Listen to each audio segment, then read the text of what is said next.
man. All right. What is up, everyone? Welcome to Sporter King. My name is Steve Kramer, Brandman Brandon, Brian the Grizzly. What's going on? I'm a first class nerd, and I was putting all my comic books, and I was putting together a new comic book box. So I had to get that done before the show started. So like that's why I was sitting there trying to fold it all up and make sure we were good to go. Because I had nowhere to put my comics because I filled up all the other stuff. So I was like, I have to get this done like right now. So yeah, I'm a nerd. It is what it is. No shame. I actually have to get a new box. Speaking of which, so. But this reminds you of this episode that we just had. It sure does. Heck yeah. Love the outfit, love all of it, love the full hair. I've been complaining about it. Hey, the mohawk is cool, but I like when the hair is flowing and going. Oh boy, let's go. Ford, you don't deserve. What's wrong with you? I know we'll get into it, but I think they did that whole storyline better in the show than they did in the comics. In the comics, like dude, me too. Mostly her gaining her powers back. Well, I mean, we've seen this. The only thing I would say is that we've seen it we saw Spider-Man. It's the same thing that happened to Spider-Man 3. The same exact thing they went through. Same thing, you know. She had a mental block. It had nothing to do with anyone, especially it's two. You're right. Yeah. When he lost his wings, falling off buildings and everything. Yeah, it's the same thing though. You know, it's like I don't know. We'll get into it, but I think his machine worked. It's like so like his machine worked because even though he did it and it didn't do anything, but I think like it worked, but she still had her mental block. So it was kind of like a little bit of both. Like he got her powers back, but she was like still afraid to use them. I don't think she ever lost her powers. That's why I honestly I think it was because they kept on talking about she's talking about she wanted to be human, she wanted to do all this other stuff, and that's why I'm running off of. I think that's what was going on as much as anything else. But she just kept on saying, this is what she secretly wanted. So because of that, that's why all this stuff happened. She wasn't confident in herself. She had lost her, her understanding what she really is, how powerful she was. And then this episode showed how Omega level she really is. Yeah. Like, let's go. I mean, because even what's it called? The little Albert thing. What's it called?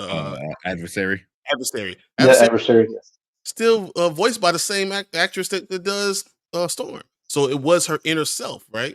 Yeah. But it was also a physical manifestation of something that Forge had to do, but it was her always blocking herself no matter what. I saw that's kind of how I saw that she is the only one that can stop herself. Because she's Omega level. Yeah. I mean, I don't know if you guys want to just get right into it or not. I would love to hear what you guys say about you guys. What up, Cleve? What's going on? In the house. I know we got Branded show, and we got Mama Bear. All right, so we ready to go. That's what we need. As long as we got these guys in, we're ready to go. Yeah, we can jump right into it, man. Because last time we waited too long, I think. Yeah. Let's do it. Yeah. How about we do the trailer and then we go right into it? That gets everyone 10 minutes because I didn't share it anywhere. Oh, that's fine. I didn't share nothing nowhere. I was like, It's on Twitter. I mean, we got 17 people. Everyone over on X, whatever. Appreciate all you guys over there watching. So definitely. On YouTube, hit that subscribe button on YouTube. Check out all the videos and stuff like that. But you want to watch the trailer first, or you want to just get right into the X-Men? We're already talking X-Men. Trailer and then go into what? The trailer and then go into X-Men. That's what we're talking about. Yeah, trailer then X-Men. You want to do that, or do you? I mean, it's up to you guys. You tell us. I'll leave it. I'm gonna leave it to our viewers. Trailer first. Yeah, I know that's Brandon because I don't think he's watching the X-Men stuff. So, oh man, you missing out, man. Like, what are you doing? He's watching It is. Fallout, so that it's a good excuse to be watching Fallout. You know. Yeah. I didn't get caught. I didn't know Christopher Nolan's brother, I believe, directed the first 3 episodes of Fallout. Yeah, Jonathan Nolan. Yeah, sure did. Yeah. First, all right, we'll do the trailer first. I sent the link in the chat, Brian, because I already got it up. So I'm a little laggy. So I already got it up. Ready? Is because I'm gonna tune out while you talk X-Men and watch another episode of Fallout. After Fallout, man, you gotta watch X-Men. You're missing out so much, man. Fallout is really good. I want to get into some of the Fallout stuff. Probably not the review because I have to finish watching it. I know Brian's finished watching it. I think Brandman, you just finished watching it, right? I just finished. Yeah, but people are still angry about the show because God forbid there's a woman and a black man in it. So what? How dare you? Yeah. I know Planet Fanatics, where they're live. I was starting to check them out, but I had to run out of the house. Run to a store. But he was talking about like how people are still upset about X-Men, and just diversity and asking for representation is considered like woke. So they are freaking idiots. They are freaking idiots. They realize they're the very people that X-Men are pretty much fighting against, right? I know. They don't see it. I mean, they're the same people who like listen to Rage Against the Machine and then get mad that they're raging against the machine. You know what I mean? Like did you not listen to the lyrics? But they are idiots. Yeah, definitely go check that out. After our show tomorrow morning. I'm gonna watch it probably tomorrow morning on my way to work and stuff. But cat, sorry, fucking cat keeps pressing shit on my keyboard. It's so annoying. Sorry. But yeah, definitely check that out on Planet Fanatics. He always has really good stuff there. Hey, what's up, T? What's going on, Terrence? Terrence has a rap. Yeah, we're about to watch that trailer, man. Yeah. You pull it up? Yeah, I'm already. I told you I'm ready. Who's waiting on you? No, you gotta pull it up. You gotta share your screen. I thought you were going to the whole thing started. Okay, fine.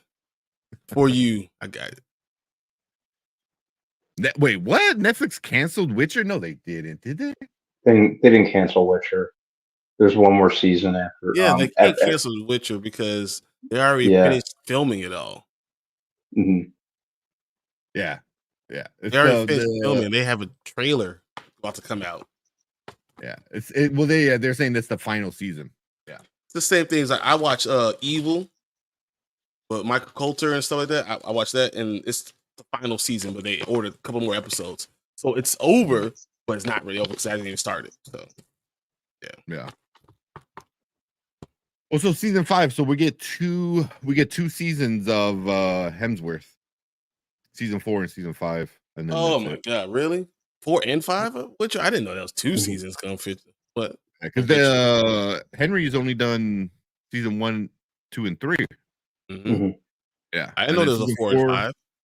Season 4 is coming out soon, and then they said season 5 is going to be the final season. That was like 11 hours ago. Why can't season 4 be the final season? Yeah. We'll probably get season 4 early summer of 2025. Damn, really? Damn, that's a long time. Hey, I agree with Chill. Cancel that, dude. Yeah. I'm not even gonna talk about it. It's the disappointment.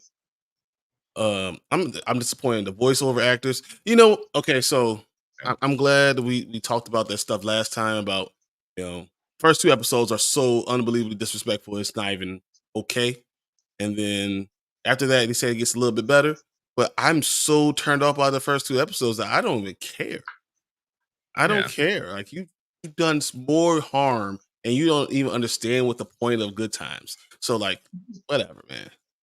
You watched it? Oh, the first 2 episodes? I watched all scenes from it. I'm not going to get a play. I'm not hit play and then actually get another view of this thing, but I have seen scenes from it. Yes. Oh, All right. Well, at least you didn't watch the entire thing. I was about to get very disappointed. I'm not going to hit play on Netflix to give them another view. Just that's where. Same. Yeah, I'm not going to get. Yeah, I'm not going to do that. yeah, he's like, you watched it. Yeah, I mean, I watched Double Toasted talk I about watched it, and Double Toasted. for me that was enough. That was enough. So I watched a couple of people talk about it and The- bring up scenes and trailer- how bad it was, and I was like, I mean, exactly what we already thought in the trailer. Exactly what we already thought was happening is exactly what was going on, man. And The trailer told me everything I needed to know. oh, Yeah. you don't like the drug dealing baby, man? You don't like that? That's not good for you? No, just despite what Seth MacFarlane tries to shove in front of me, because you know don't that like was all the him. sexualization of everybody, you know, of Yeah. even young black little girls. You don't like the sexualization of that? You don't like the whole idea of, you know, sexualization all black women? You don't like that either? You don't like dumb black guys, you know, leader of the family? You don't like that either? You know, like Like how Sambo can you get? I mean, Yeah. Well, Brandon said he's gonna check it out to see what the fuss is about. Yeah. I love Seth MacFarlane. He has good things. He has some not so good things. everything he does for black people is pretty bad. Yeah, he needs to just stay away from he just needs to stay away from minorities. Damn. I mean, come on, is anything worse than Cleveland? Seriously. I mean, Cleveland show was not good, man. I watched it and this is characterization of black people that's such a problem. I just have such a problem.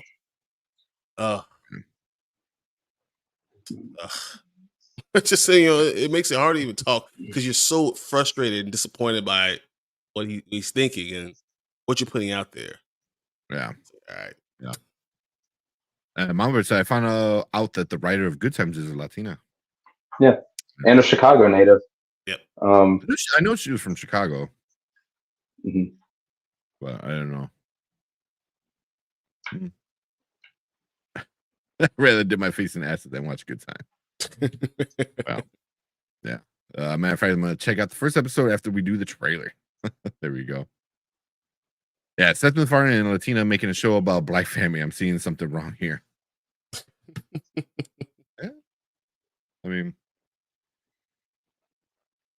yeah, I don't know, man. I don't know. We got Anzo in the house. What's up, Big Ford? Anzo, what's up, man? Anzo. What's up? All right. Let's watch this trailer, man. I'm down. I haven't seen this all day, and I've been pretty excited to see it. So, all right, let's go ahead. Let's do it. Yeah, let's watch it. All right, what is up? Welcome to the Spoiler Kings. My name is Tank Kramer with Brandman Brandon, Brian the Grizzly, and we're gonna check out the new trailer, Transformers 1. It's a prequel to everything. It's like the origin story of it all. That's all I really know about it. Hemsworth, Brian Tyree Henry. That's it. So I'm down. I was kind of hoping it would be old school 2D animation and not the new CGI, but no, you can't do that. I mean, it just wouldn't hold up anymore. It just wouldn't hold up. Hey, get the kitty out of here. Oh man! All All right, right. you guys Check it ready out. to see this? Mhm. All right, let me know if you guys hear it. So, how long do you think we'll be here? I'm not talking to you. You know what? We are so screwed. Thought you weren't talking to me. You two, come with me. Report to Waste Management. Hi there, I'm B127. I'm actually working on some nicknames. The one I'm floating right now is Badassatron, which is actually pronounced Badassatron. We're gonna call you B. I know we're just lowly worker bots who can't even transform. Don't you want to see what's out there? There's a reason no one goes to the surface. It's dangerous. Why'd you bring jetpacks? If we survive this, I'm gonna kill you. I accept those terms.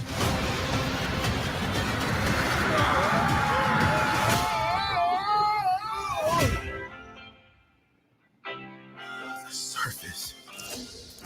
It's beautiful.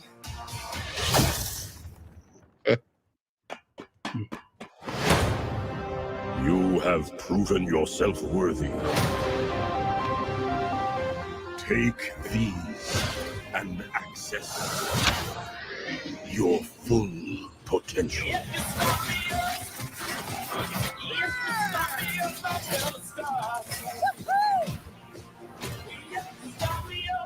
It's time to show them we are more than meets the eye. We can transform now. On 3, 1.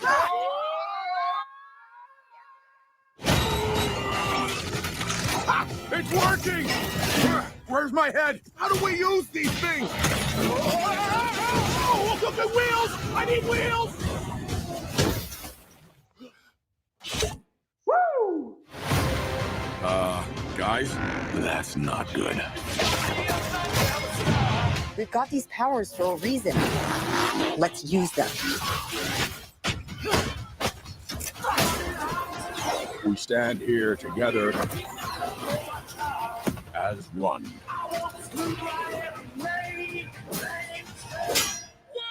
Whoa! I got a battle mask! It appeared with this guy. Knife hands? I have knife hands! I can see that.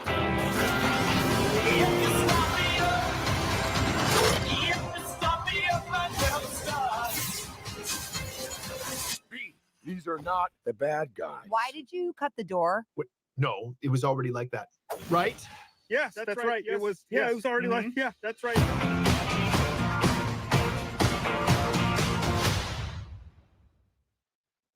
Okay. What'd you guys think about it? Looks very Thor Ragnarok. Very family friendly. Yeah, family friendly for sure. It looks harmless. I'll definitely see it. I wasn't really sure what to expect. To be honest, I had kind of forgotten that this movie was being made for a while. It looks like it could be entertaining. I like that it's taking place entirely on Cybertron. Yeah. But when Optimus Prime was Orion Pax, didn't he start out like a librarian or something like that? He wasn't a. Was he a janitor in the? He's like just like a worker guy. He was a worker guy. Yeah. Okay, so maybe I had it wrong.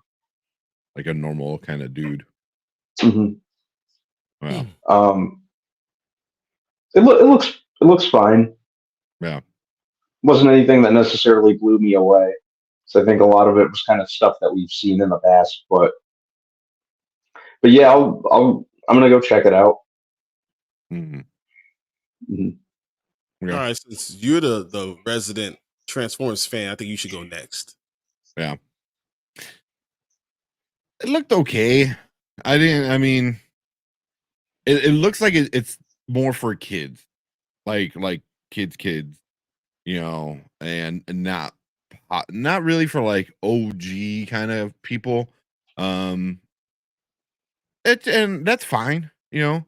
I've watched a bunch of Transformer iterations throughout the years and decades at this point.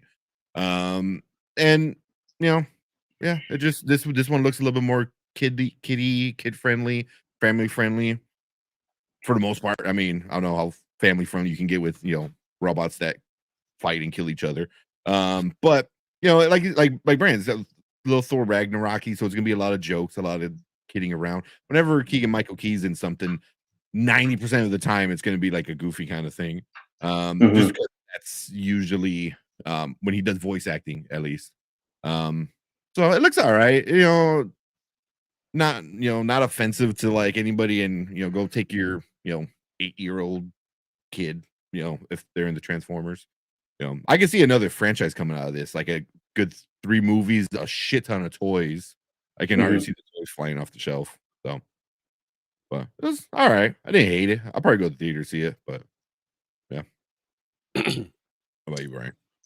All right, so I don't know. I've been reading Transformers. I've been reading Void Rivals. I've been reading, all these comic books that are really taking off right now, right? G.I. Joe, and they're doing this crossover event and doing all this stuff. And that's what's hot right now in comic book world. And when I heard Transformers, I'm thinking that we're going to get something animated that they can't really do because they don't do live action as well. That we're going to get something that was going to kind of coincide with all that they're releasing with all these comic books, because the runs are off the chain and really, really, really good. So I'm not saying there's anything wrong with this trailer. It's just that I was disappointed because I was expecting that it was gonna go one way and it's actually going another. But I understand why you do that, because I mean, what's Transformers? All this stuff was made to sell toys, right? So am I going to sit here and get mad for them for making something to sell toys to kids and to 8-year-olds again, or is my 38, almost 39-year-old butt upset because it's not being geared towards me? Yeah, I gotta say, okay, I understand what you're going for, but I don't know if I'm gonna go and see it right away. I don't know. Just because that's where my brain was, not necessarily because it's a problem, but this is just where I was thinking it was going to go, and this is a little bit different. But I can't have everything. I mean, I already got X-Men. They're doing Spider-Man. Like, I can't get everything geared towards me. So, I'm not gonna get angry. It is what it is. Yeah, that's been my thing. Is like, if you're gonna go kiddie and jokey, then make sure it's kiddie and jokey. And this looks like it from the animation style, from the voice actors to even the storyline plot. It seems like it's going to be definitely more kiddie. And they've made kiddie. I'm looking at like some of the stuff. Transformers Armada was kind of kiddie, but Rescue Bots, Transformers Go. I mean, there was stuff recently that was Transformers Prime was pretty actually awesome though. Transformers Prime was awesome. Yeah, but I think Transformers, you can go adult. Like the Netflix has a trilogy that's really amazing, really, really amazing. Tommy, the Green Ranger, is one of the voice actors, I think, of Starscream. I think. So if you want like serious, you definitely watch that. But if it's a kiddie version, then I'm cool if it's a kiddie version. Don't try to tote the line between being, oh, well, it's adult, but it's also for kids. It's like, no, it needs to be one or the other. Like the comics, 100% for adults. Like 100%. Very violent, very violent. Very adult. Like if this is for kids, then I'm cool with it. Then so be it. It's gonna sell toys. I mean, you have to remember that at one point in time, we were all 8-year-olds who fell in love with these things at that age. So I don't mind you being geared to that. I mean, it makes perfect sense being geared to that. I'm just at a point where I don't have any little boys, so I was looking, at it a different way. I'm looking at like, okay, we're going to do and follow what we're doing and what we're getting from all these comic books, and the sales numbers are unbelievable, and that's what I was thinking. But seeing this, I have no problem with it. I mean, I totally understand where it's coming from. Totally. Yeah, it doesn't get like I agree. It doesn't get me hyped up. I'm like, oh my god, yes, like I'm not hyped or anything. I was like, okay, cool, whatever. Another Transformers thing. So if it brings fans to the franchise, so it doesn't die, and you get another iteration of people that fall in love with Transformers, I'm cool with it, man. Yeah, definitely looks kiddie. Yeah, I'm smelling like Lego vibes exactly. So here, let's go into some of these comments because I know all you guys are talking about it in there. Let's see. Terrence said, I hate the trailer, it's so goofy. Yeah. Did Disney make it? I won't be paying to see it. Why did they make them goofy? I mean, it's for kids. It's for sure gonna be for kids. It's gonna be like PG-13, I'm assuming. I don't know. PG. Maybe PG, depending on how much violent they're shown in it, but it's violence, but it's robots violence. alien robot violence. So yeah, I might get away with it. The brains. Oh hell no. He goes, oh hell no. What the hell is Transformer? This is not a movie. A movie. Yep. I'm glad I wasn't looking forward to this. Otherwise, I'd be mad disappointed. Yeah, finally Transformers movie with no humans, and they do this really. that I can understand. Man. That makes sense. That's funny. I can see me upset about that. Mama Bear not liking it. He goes, "What in the holy fluff nutter is this?" Anzo gives a thumbs down! Exclamation point. Yeah. Brand said it looks funny. You know, I like the comedy, so I might check it out. But this isn't canon. It's actually closer to canon than you would believe. You'll think. Yeah, some of this stuff actually does happen. Yeah. Yeah. I mean, I don't think they ever told like a full-on story of origins of before Prime, before Megatron, you know. So, which is kind of cool, you know. Yeah. I don't know if it's harmless. I like my brain cells. Well, I understand what everyone's saying. I really do. Yeah. But yeah, I just don't hate it, man. Yeah. I mean, it's not made for us or really anybody in the chat. You know what I mean? It's made for little kids. You know, it's gonna be like 8-year-olds to 10-year-olds. You know, they're gonna see this. It's just funny hearing you say that because how upset you were against Beast Wars. Yeah, because it sucks. Sorry, ass. Rise of the Beast. Sorry, it wasn't Beast Wars. Listen to Yeah, it sucked. But that's the thing. It's like if you're gonna go goofy, go goofy. If you're gonna go kitty, go kitty. That like, I don't know. I mean, you bring in Ape Lock. I mean, like a thing that like no one knows. Then you kill him right away. It's so. Should have brought it back up. They should have rolled out into a dark room, never see the light of day. Man, y'all really hating on this thing. Oh man. It's like they picked the wrong voices on purpose. They can miss me with that kitty stuff. Although there was one part where he sounds like Peter Cullen. Like, yeah. Right? I think I had caught that myself. Yeah. Yeah, you know, when he was trying to be like more serious. I know I was into interviews and stuff today. Hemsworth said he spoke to Peter Cullen.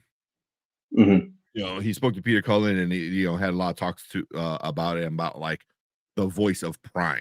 So I'm assuming he's gonna turn into Prime at the end of this, by the end of this one. So he'll have more of that, you know, reverence, that bravado about, you know, when you hear it in the voice. Yeah.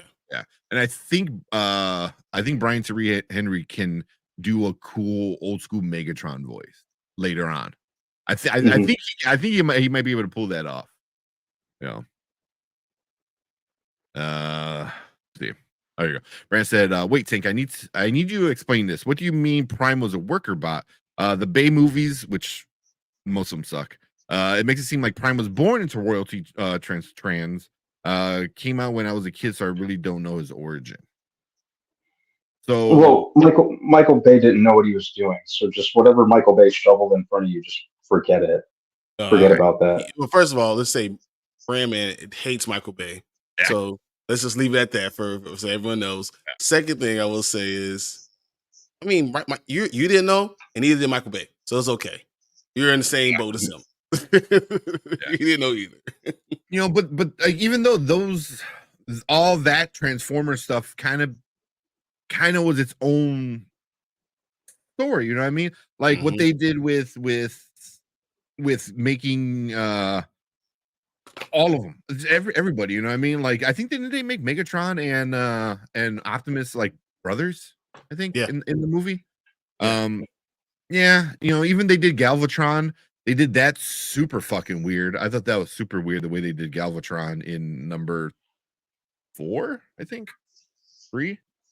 I don't know which one's what anymore. Wasn't 4 the one with like the man-made Transformers? Yeah, that was Galvatron. That was Galvatron. Yeah. Which I mean, the way they murdered that That was horrible. I hated that. And then they brought in the dinosaurs, and I mean, it was legit that meme of Futurama of like a robot riding a robot dinosaur, and this is like, I don't want to live on this planet anymore. That's what it was. Yeah. I saw I saw Transformers in the Transformers 4 in the theater, and then I got up and walked out to go see Edge of Tomorrow a second time. I checked out when Michael Bay tried to justify statutory rape to the audience. Yeah. What was the fourth one called? Transformers: Age of Extinction. Yeah, that's the way. Was that the name of it? I bet Bay wanted to call it Transformers: Age of Consent. Oh my God! Once again, Brandman hates Michael Bay, so let's just go with that. Yeah, they suck. Like you said that, I was like, I have it right here. Nice. That movie's awesome. I love Edge of Tomorrow. Zack Attacks did a watch along the other day, earlier this week. I know, I saw it. I was like, oh man, let's see if I can find my movie. Kevin said, I hope Paramount Pictures doesn't go away as a studio. Whoever buys the studio, things will never be the same. Yeah. Paramount, they're old school, man. They're like one of the last old school kind of studios. So they got all Star Trek. They have a lot of stuff that is only theirs. Yeah. Their studio a lot. People love their studio a lot. They're like, it's just so, it's almost like a museum, and just like one of those things where like a lot of actors want to work on is the Paramount studio lot.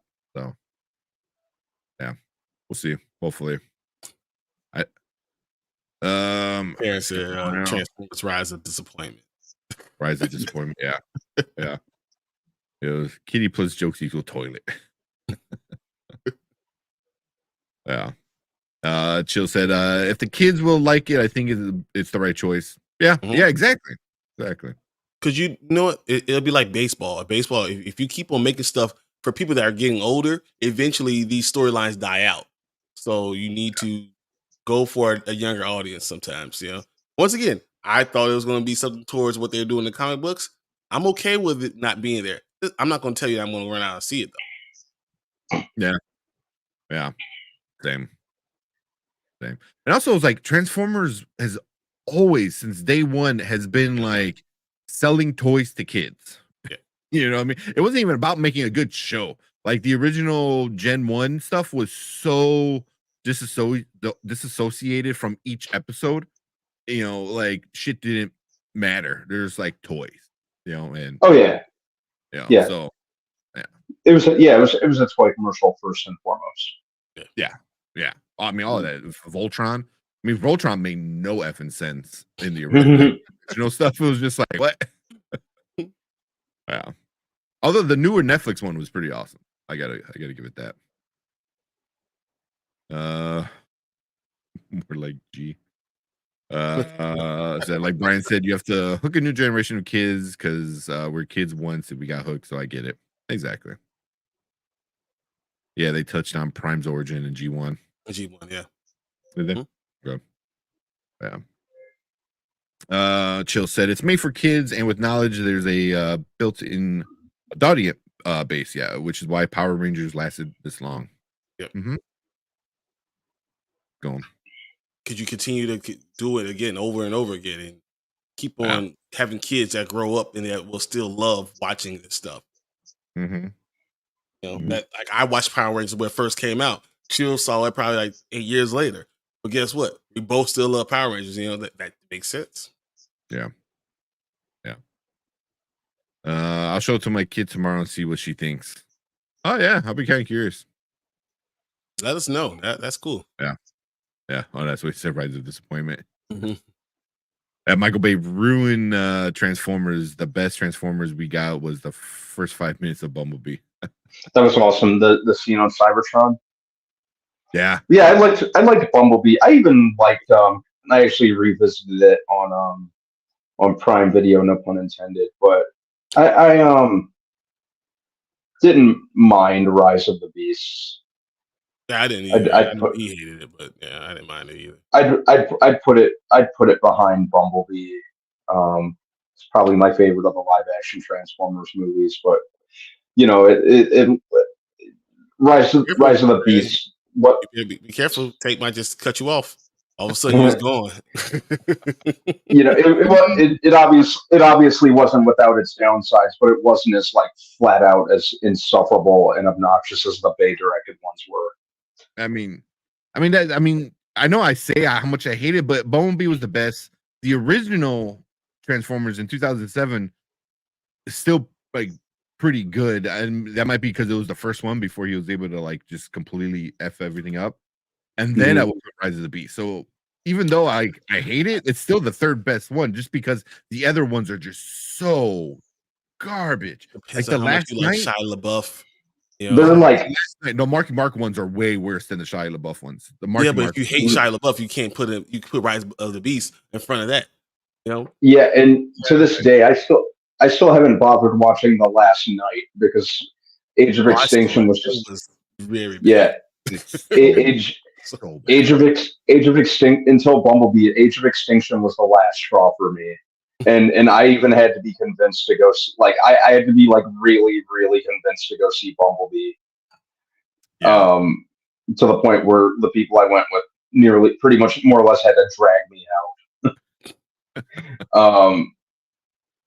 But yeah, they're just, I don't know, for me they're just tough to sit through. Like when I saw the third one, whatever it was called, like I remember like spending pretty much the entire time watching that movie fidgeting, and I don't really like fidget during movies. I think the only other movie I like fidgeted during was Battlefield Earth. But yeah, like I was sitting there like literally like fidgeting the entire time. Yeah. If I'm gonna be like that, I'll walk out. Yeah. It was Revenge of the Fallen was number 2. Number 3 was Dark Side of the Moon. Dark of the Moon. Dark of the Moon. Stupid. And then Age of Extinction last night. And yeah, Revenge was bad, Dark Moon was bad, and then it just got so bad. Because I believe Revenge of the Fallen is the one where they have like the racist robots. Yeah. That was horrible. Yeah. Yeah. Yeah, that was pretty horrible. That was I don't know who the hell signed off on that. It's like, oh man. Let's see, Matt Film. There's a rumor Sony is buying it. I heard a few different people are buying Paramount. But I know the whoever owns Paramount or like somebody, they don't want to split it up in different sections. They want it as one whole package. And that's harder to sell. So nice. Got magic hands. Magic hand came with a T. Yeah. People say they'll make money. Yeah, I'll make a decent amount of money. I think so too. I mean, little boys haven't had a franchise they could get behind. You know, so I mean, see, it's TMNT, which has always been there, and now Transformers. I think this has a chance. Yeah, yeah. And Transformers, you know, talking about like TMNT, it's another franchise where you can make a kiddie movie, and then the next movie could be super dark and adult. You know, like you have Mutant Mayhem, whatever, super kiddie, and then you're gonna go super adult with Last Ronin. You know, so yeah, you know, Transformers could definitely do something like that. Like, oh, here's our kid Transformers, and then here's our big boy Transformers. So yeah, if they want to go that route. I mean, because you know, it's funny because when you go to a comic book store, if you have a kids section, they actually have Transformers kids comic books are coming out. They're recent. Oh, really? They're coming out, so they do have that along with the stuff that's coming out for the indies. So like, they're literally doing it in the comic book. So you know, I'm not gonna sit here and hate on it.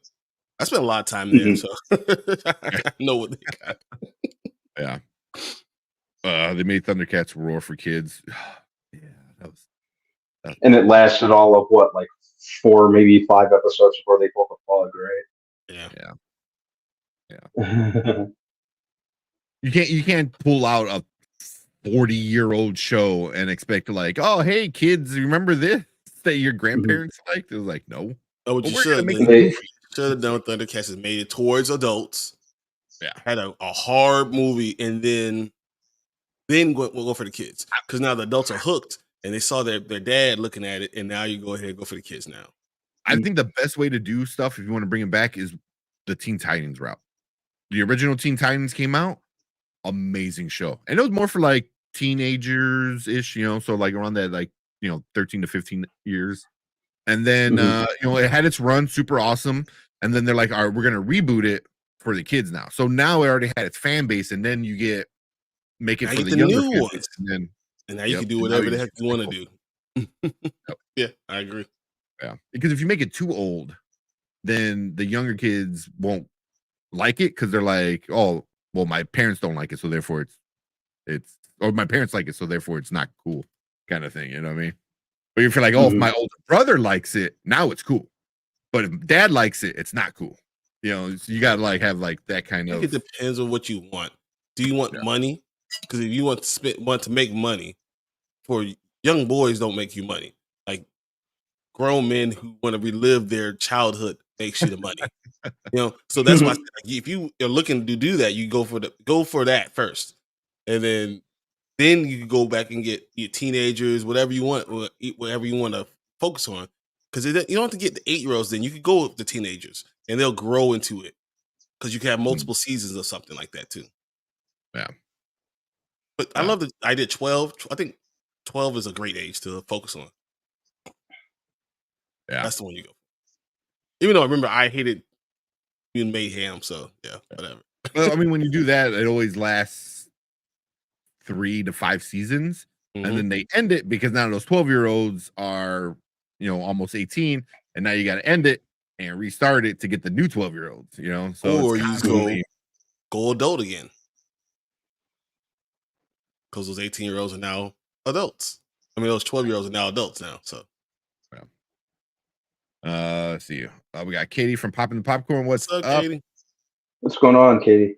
I watch My Dad the Bounty Hunter instead. That's a great show. I that love show. Oh my gosh! And it's funny because I made my kids watch it too with me, and they love it. So now, like every time we come home, we're like, "So, want to watch another episode?" But it's like the same episode because it only has so many seasons. So I see you watching it over and over and over again. But I love it. I love the family aspect of it. I love the mom and the royalty that they're coming from, and how the dad's trying to fit in, but he still does fit it. Like it just works so well. It really does. Oh man! And then when they focus and they get the gold, the highlights and stuff. Oh, dude, check that out. My dad, the Bounty Hunter is so good. Yeah, that's a good one. I think it's for a new generation. Yep. Most kids at target age watch Five Nights at Freddy's and similar stuff. Yeah, I think this will miss the target. Well, maybe it could. Yeah, I like the Rise of the Beast too. You're lonely on that island, man. I guess so. Man. I'm the only true Transformers fan, though. So. I love it. You guys don't really like it. You don't appreciate it. All right. You should accept it. You ate that trash ass Michael Bay stuff for so long. You're used to trash.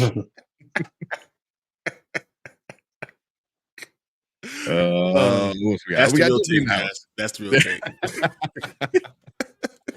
Derpy said the animation looks cool, but this is for this generation. The story looks weak too. Yeah, the story looks kiddie. Yeah, it's gonna be very simple. Yeah. Because I know Brandon I think asked about what's Prime's origin. It gets a little bit more into like fascism versus like freedom. It's like you want peace, but in order to get peace, I need to control everything that you do. That's Megatron. But then, and then Optimus, Orion was like, no, everyone needs freedom and freedom of choice and stuff like that. So you start to get into that whole thing. They're not getting into that in this. Like, no.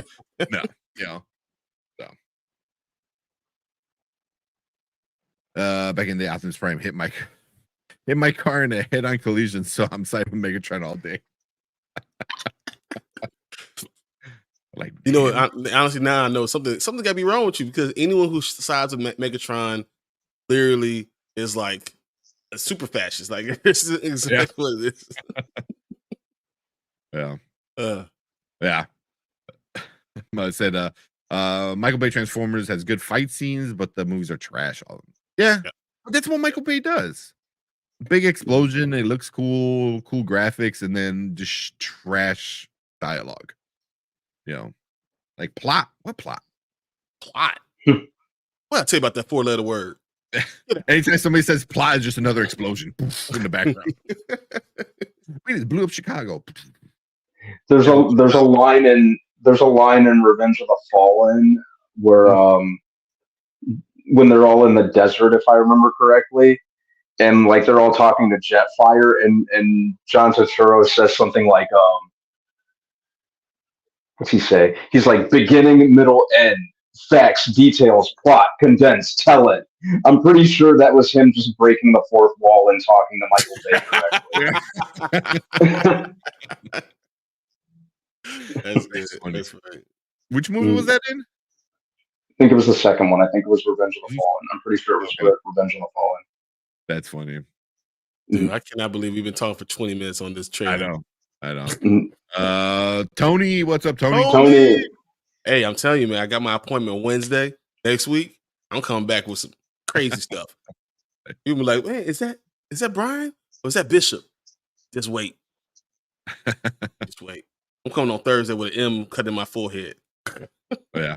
Oh man, there's a video I wanted to send to you guys. I saw it on TikTok, and this girl goes off on Bishop, like how he was like a bounty hunter kind of thing, and like I was like, man, and she brought points, brought evidence. I was like, that was pretty good.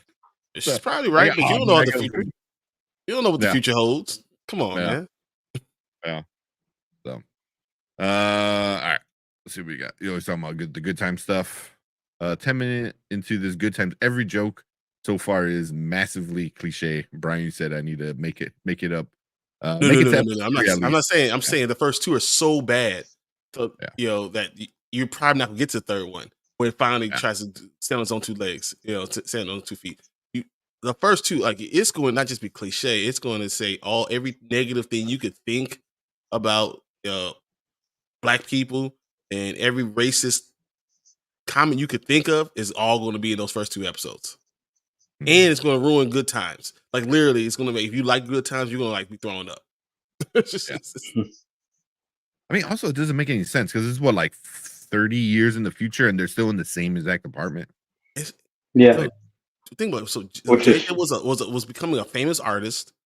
Yeah. You know, like I mean, which one of them was supposed to be a doctor, the other one was supposed to be a surgeon. Like they were really smart. They had great goals. They had role models, and none of that happened.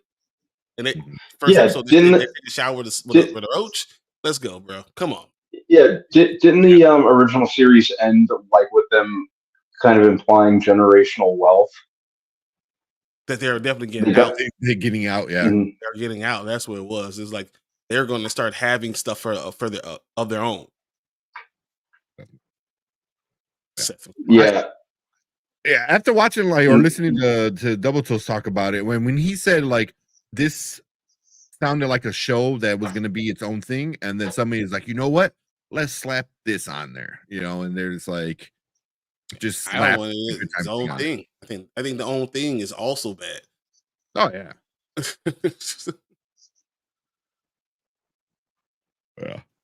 Yeah. All right. Oh yeah. Who's Flacco? Yep. Terrible show. Yeah.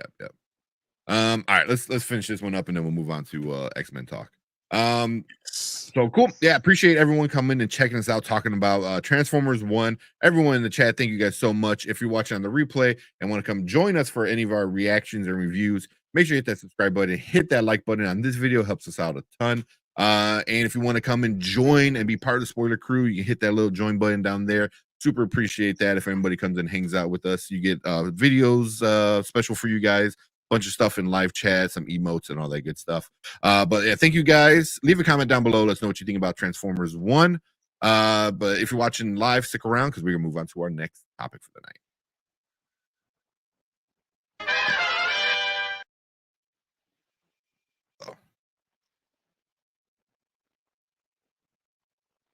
I kind of wish they remastered Beast Wars.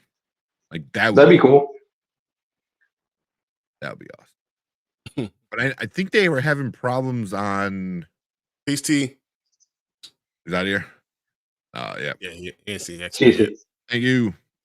I haven't seen it. Bye, bro. Gotta watch it, man. Gotta watch it.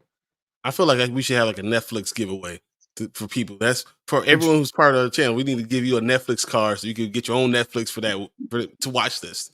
Or Disney Plus. Disney Plus. I mean, you need to have that Disney Plus. You just do I'm telling you, do a Disney Plus giveaway. Give you a free $15 gift card. Like someone needs to. You need to be able to watch this. You need to be able to watch this. It's so good. Yeah, it really is. Come on. And they're updating the music too. And they're bringing in so many damn characters. It's how they changed the music itself is the same, but they change the intro every single episode, which is awesome. Which is super awesome. Even whoever's the episode's mostly about, they're the ones that say previously on X-Men. Like that's so cool. It's so creative what they're doing. I'm just, man, come on. The dude that created this show deserves like an award. Maybe give him a bronze foot or something. Bo DeMail? Yeah. Mm-hmm. Yeah. I didn't catch that. Give him a bronze foot, like a trophy. He likes feet. Oh yeah. Well, yeah, that's the rumor. Yeah, they need to bring him back. Because I believe I feel like he's gonna get reinstated. Oh, yeah. Hunch. He has some time though, because he was still there for season 2 because they already did season 2. So even though they greenlit season 3, 4, 5 and 5, right? Yeah. So by the end of this season, before next season, I think he's gonna possibly come on at some point. Yeah. I'm not too worried about it. Yeah. If they don't, then Disney's stupid. All right, that makes me feel better to you. You're only one episode behind that. That makes you feel better. Oh, okay. Okay. Go catch up, man. Gotcha. Yeah, go catch up. It was a good episode, for sure. Good episode. Let's see. Catch up with the comments real quick. I guess they don't know those buildings have long been torn down. Yeah. I know. Long gone.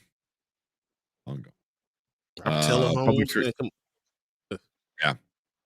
So Kevin said public trades are rooting for James Gunn DC to win no matter if the film is good or not. I know. You still have to have the fans be able to follow you. And I mean, it needs to be good. You know, it's not going to be profitable, but it needs to be good. I 100% agree. 100%. Yeah. The Marvel Studios Kevin Feige has nothing left to prove to no one. They already reached their peak. I feel like there's a chance that Marvel can actually go higher because of what the things they have with them, because of what X-Men is. If they're learning from this show, if they could do that live action, they can make Fantastic Four really, really good. If they can ever steal Spider-Man back from Sony, if they can do Kraven's Last Hunt storyline, there are things that you can do with the stuff that you have, because X-Men is just by itself better than anything they've ever released. There's more stars, better characters in X-Men than anything the Marvel has ever done. Mm-hmm. So if that works and they do it right, we be 10 years from now, I'll be sitting here talking about, man, I can't believe Marvel's still on top. Yeah. And I agree with what Kevin is saying here, where Kevin Feige has nothing to prove. And he doesn't. He already made more money for a studio than any producer has ever made, and probably will ever make, just because that's so much, man. That's so much money, like $33 billion. The Transformers movies made $5 billion. He's not done. I think he's gonna be like Bill Russell. He's gonna have so many championships that he's out of reach. 11 of them. It wasn't fair. There was no one else out there. He was playing against Sony, and there was only like 4 teams out there. Marvel was 3 of them. So it doesn't count. That's how we're gonna be looking at Kevin Feige soon. Yeah. Like Kevin Feige is so good. He's so far away the best one. There's no one that can ever catch that. Yeah. Mm-hmm. Yeah. And you hope James Gunn is the Kobe. Just do a carbon copy of him.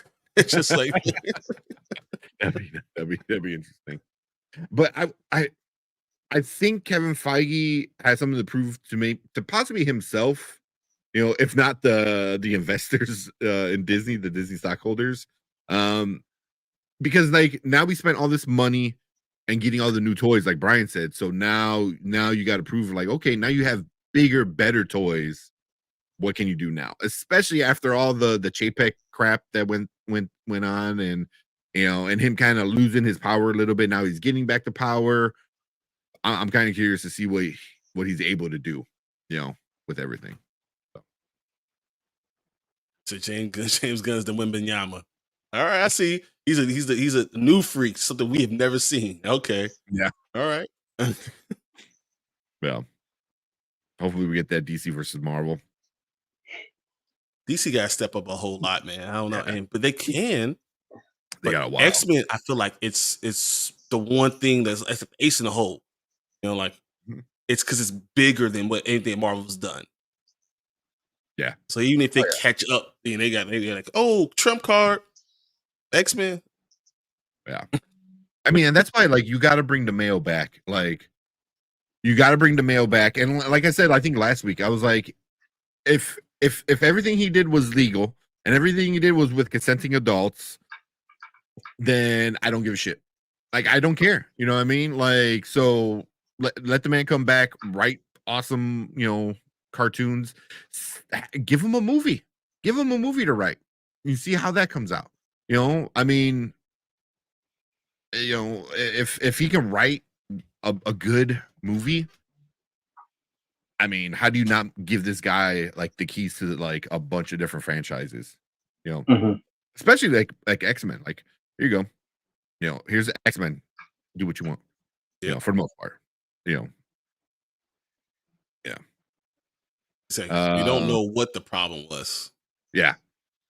Well, that's why I say I can't agree. That's why I say, but I'm like, if it was everything was legal and everything was consenting adults, I don't know what else could be in there that I don't know. It could be office stuff. It could be something with a female employees feeling uncomfortable. There could be a laundry list of things that you happens in offices all the time all over the world. So but it doesn't matter. I mean, you say consenting adults, but if a woman says it was a consent, or it might have been consent, but it's frowned upon by the company. You're not allowed after this. We don't want Marvel people working together or doing anything together. And he's one. You don't know what it is. So well, that's why they're saying it's the only fan thing. And Disney's like, no, we can't have our big writer, showing dicks on OnlyFans. You know what I mean? And then they have I turn on my Disney Plus and I have what's that movie with what the hell is that movie that just came out that was the Oscars? Oppenheimer? Or Poor Things? Poor Things. It's on the Poor front Things? thing that comes on Disney Plus. I have Poor Things in there, and then it's basically like all that. Right, everything that you can talk about him about. It's the first movie that's there. Yeah. Just saying. Yeah. So they say it could be drugs, weapons, health concerns. I mean, it could, but I mean, if it's a drug problem, then that looks bad on Disney because now you fired somebody who needs help. If it's health concerns, then that's a huge problem. Disney already got enough bullshit on treating their employees like trash. Weapons, again, legal. You know what I mean? So I don't know. But I mean the thing people are running with the most, like the rumor is it was an OnlyFans kind of sex thing, but again, like I don't know how true it is. Did they warn him? Because from the sounds of it, it wasn't a warning. It was just like, oh, here it is. You're done. They found out about it and they actually go. Yeah. So, but I think if it's that, they'll probably fired him, let it cool down, and then especially if the show does well, I think he'll be back. I feel like he will. Yeah. Work for Pepsi or Coke. So did you know that? Yeah, this is actually true. What he said in the comment above it. I know because the restaurants we went from Pepsi to Coke. So did you know that if you work for Pepsi or Coke, you can't be caught drinking the others or it's termination. So if someone works for Coca-Cola and they go to a restaurant that serves Pepsi and they're ever seen drinking the Pepsi, they will be fired on the spot. Mm-hmm. Like that's 100% true. Yeah. Yeah.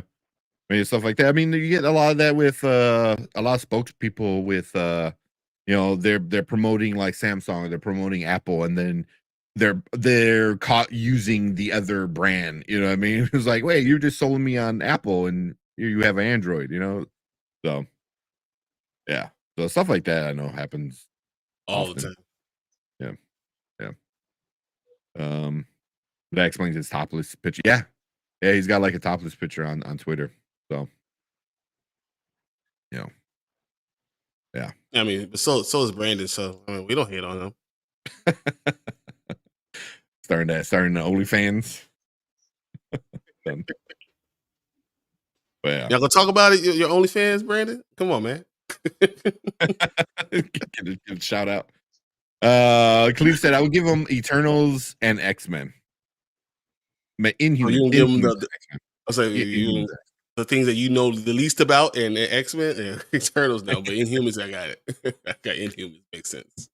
Yeah. Inhumans and X-Men, that'd be kind of cool. Yeah, I can see him doing. Yeah.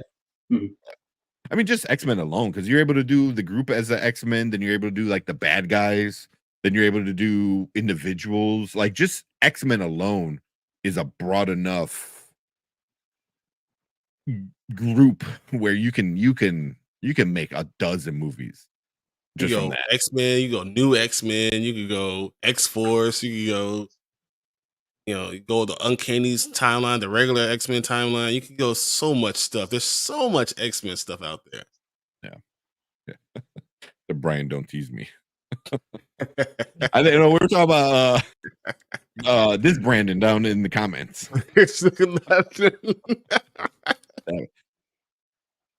Oh man, that'd be funny if it was him. But that's what I'm saying, man. As long as it's let's get it going. Well, I mean, we're talking about it. Yeah, let's officially start it.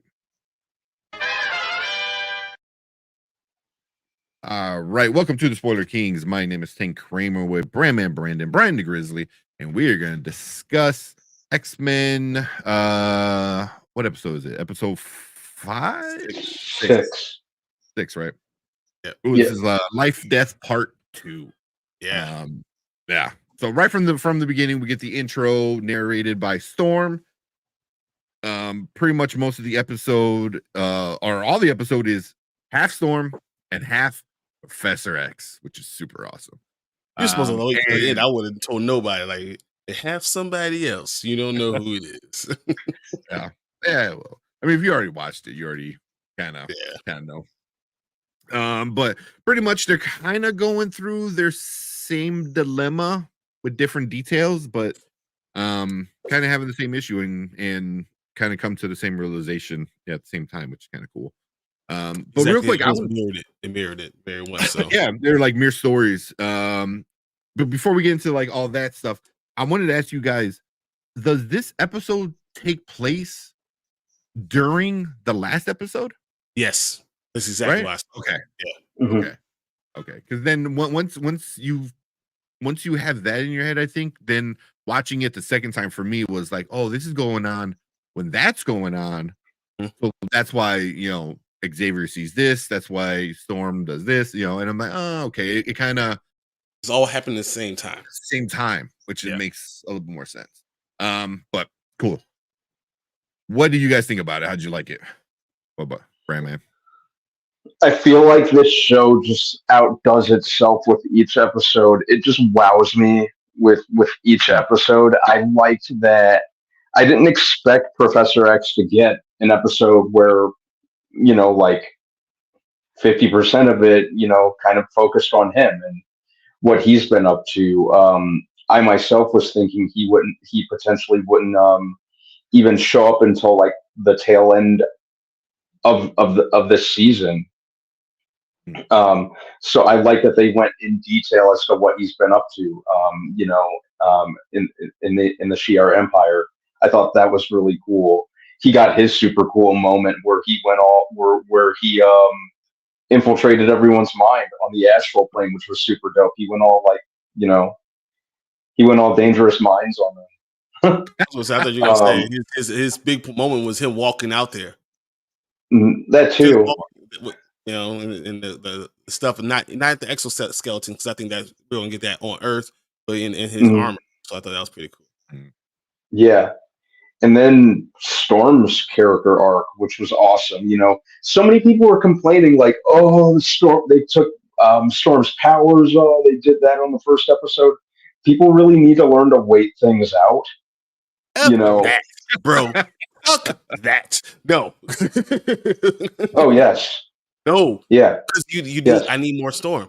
You don't take, once again. So Bishop was going and Storm was going for all those episodes. So fuck that. Well, you're about to get more Storm, so you can't piss and moan that much. And I also got more of everybody else, but for 5 episodes of half the season, if you have 10 episodes, we had no Storm.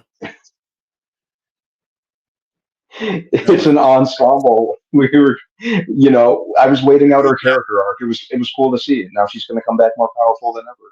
But I've gotten everyone else there too, and it's not like, once again, for Black X-Men, which is because there's not a lot of key number one X-Men. You understand? Storm is it when you're talking about X-Men for Black characters. That's it. Everyone else, there are other ones that are there, right? They have a lot of other ones, but none of them are on the same level as Storm. Storm is it. So like when you take her out and don't give me any of that, like there are everyone else is represented, but I'm not, right? So I don't get to say that. It's not like just cry, because it's everything that you've ever gotten, everything I've ever had to read, because I have all these comic books. It's the same thing you have. So I have I have multiple white guys, right? I have multiple white women, right? But I can't get a Black man and I can't get a Black woman. I think that's insulting to me. So like it's not just a character, it's also everything that you like about it. And so it's like, it's not just, you're taking it so just, well, it's okay, whatever the fuck they want. No, it's not, because it's more about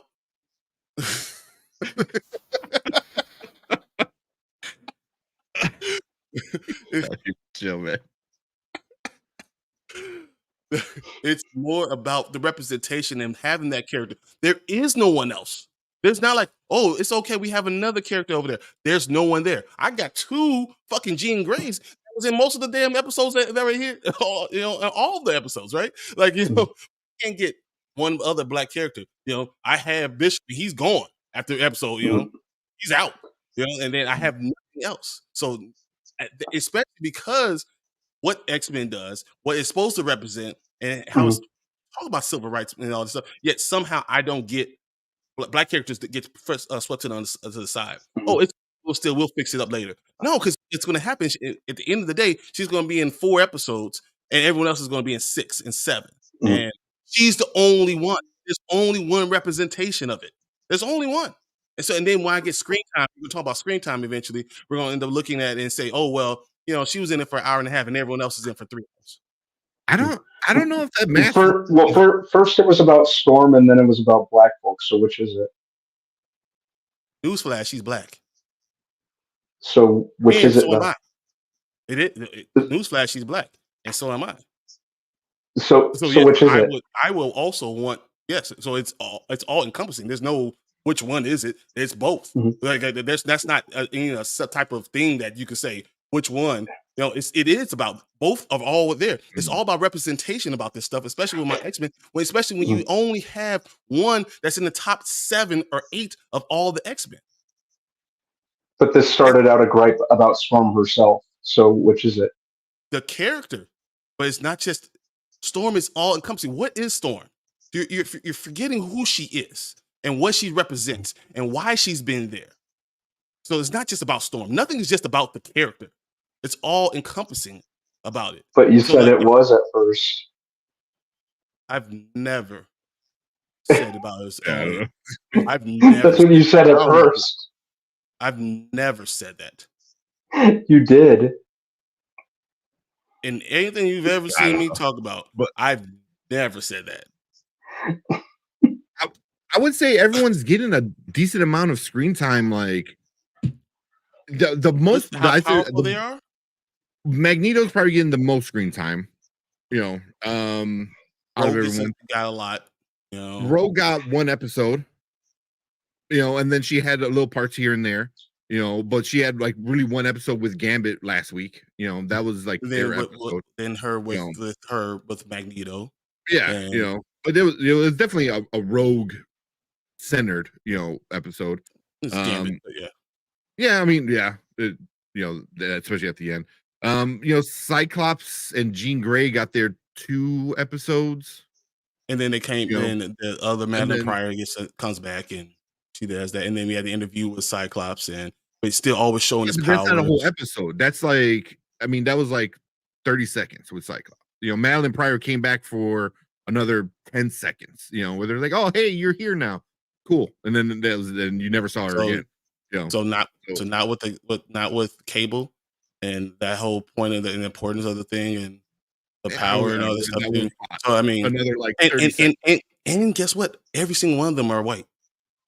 Yeah, So no, like, I know. it's not just each character, but it's also representation of that person, the people that we're talking about. I'm just saying, like, I think they're doing a pretty good job with the ensemble. And I know Chill is like F the ensemble. That's what X-Men is. No, X-Men is an Yeah. ensemble. I'm is saying, the but you are You know it's what I an mean? ensemble of representation of different things. Yeah. You know, it always has been that. It's always been civil rights. It's always been that. But of a show that's about civil rights, it's only had one main black character ever. Yeah. Yeah. I mean, And that yeah. matters. So Yeah. I mean, yeah, but I mean, also, I mean, I don't think they're doing like a bad job with getting everyone their moment to shine. Because even with Wolverine, they're giving him his moments here and there. You know, I just from the sound of it, I don't think they're going to give him a whole episode just because they gave him so much in the original anyway, and everyone giving them everything. Yeah, there's his own comic book. Yeah, He has there's- his own everything. Yeah. there's like 10 movies that are all about him. Yeah, exactly. You know, so like, you know, I think like, you know, Cyclops had his decent little moment, but we haven't seen Cyclops in like 2 episodes. You know, like Yeah, he's been very much here and there the last several he was in. Yeah, but you know, I'm saying representation for all of the group, and you guys are saying Cyclops, and I'm saying, yeah, you're right. We haven't seen another white male than any of the rest of the episodes. But I'm like, Storm got one half of another episode and a whole half of this episode. Plus, you know, the first episode was like that really wasn't focusing on anybody. That was the whole team. Yeah, it was more Cyclops probably. Yeah, It's more, you know, but him being the leader and stuff. That was, you know, and which but is now good. that- yeah. But now that she's back and she's better than she was probably ever in the show, and you know, so I wonder if she's gonna come back and she's gonna like be the leader. I think she's gonna not be the leader, but she's gonna be like a badass. You know what I mean? Professor X is back. So yeah, Professor X is coming back. So it was pretty cool how they made her 70s costume like tiara and all actually make narrative sense when it came back. Yeah. No, I've always or loved when she regained her powers. I'm sorry. Yeah. I'm sorry. What was that, Brian? So I've always loved her costume. I always thought that this is the one I always want. This is the Yeah, costume I was surprised to see them bring it back. I hope she keeps it. I think so. Yeah, they should. They will. They need a toy for that. I want that toy. That's Hopefully, the there's power. another Me X-Men too. 97 like release of package. Release, you know, because they already had 2. There might be a 3rd one. But yeah, I don't know. I mean, she's definitely half of the focus in this one, and you know, I don't know. I know Brandon, if you got finished, but I think her half was more interesting than. I don't know. Because the characters that they showed in that Professor X part, they showed some, you know, Titan. I mean, they showed some bangers. Even the way they reference they referenced Xavier. It was like, you're from the ghetto, bro. Like, Mhm. you know, Like, like, ghetto, no, he's Yeah. you're below Milky us. Way ghetto. You are a pet We get it. level to us. yeah, Mhm. Yeah. which is like, again, talking about like the civil rights kind of stuff. You're saying like, oh, here's these people who think they're better than other people. You know what I mean? So, stuff like that, and like, oh, you're different. I don't like being different.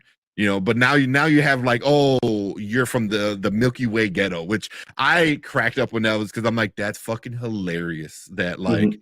these racist fucking intergalactic Nazis fucking are like, oh, you're from the Milky Way ghetto. I was like, that's pretty funny. I want a shirt that says that I'm from the Milky Way ghetto. Well, I'm sure T Public already has them. I'm They have sure. T-shirts for everything. Yeah, I'm sure. Yeah.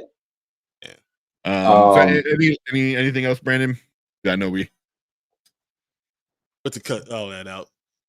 No, it's fine. It's fine. No. Conversation. Yeah, we're just talking. No, I think I'm not even sure which one I liked more, because I was satisfied.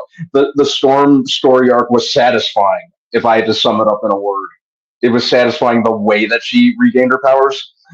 Like, her flight thing was very Man of Steel, only cooler looking, I thought. Yeah. So I'm looking forward to seeing what happens when she rejoins the team and when Charles rejoins the team. I can't wait to see what everyone's reaction is. That's the thing. That's what I really like about this show. It leaves you wanting more. And even though I'm kind of repeating something we talked about maybe every time we've talked about this show, I just like the accessibility of it to like new viewers, and it really grew up like we did. So a lot of the stuff, as kids, we're like, oh, comic book superhero action. You kind of get a lot of the adult themes and kind of what they're going for in that regard. So I like that they didn't shy away from growing up like we did, or at this as we did. I'm sorry. Yeah. Yeah. I really appreciate the show. This is a stamp on my Wednesday mornings. I can't really do a whole lot until I wake up early and watch this show, and then I have to watch it a couple times, just as I wait for the next episode. Yeah. And yeah, that stinger at the end with Trask and Sinister, I'm like, holy crap, what happens next? Mm-hmm. Mm-hmm. Yeah. And I'm inclined to kind of think maybe this works even more as maybe X-Men works more as a series, because it gives you more breathing space to focus on multiple characters. Granted, I give the movie shit all the time, and I will continue to give the movie shit because they were the Wolverine show. But you get more breathing space to kind of do more with individual characters and really kind of tackle the ensemble element of it. I almost kind of prefer it as a cartoon. Yeah. One thing I didn't think about until you said it right now, when they all come back, Storm's got to deal with the whole Madeline Pryor shit, because like she just gave that heartfelt speech to the wrong Jean Grey before she left. No idea. Yeah, so she's got to handle all that shit when she comes back. Somebody said she's like my sister or whatever she called her. It was like, well, wrong one. So, oops. Yeah. All right. What about you, Brian? The episode was interesting because, seeing Ronan and the Kree there, and then seeing how easy like Titan just like they were just knocked to the side. Like all the characters were like so much stronger than him. Puts in your mind, so anyone who loves Marvel, how strong these characters are. Yeah. How strong. Guardian. Yeah, it was unbelievable. I liked seeing Lilandra and Xavier kind of show how in the last year they really developed their relationship, and she's ready to basically say, hey, he's your new emperor. Oh, you don't like it? He's from all this, he's from he's Terran.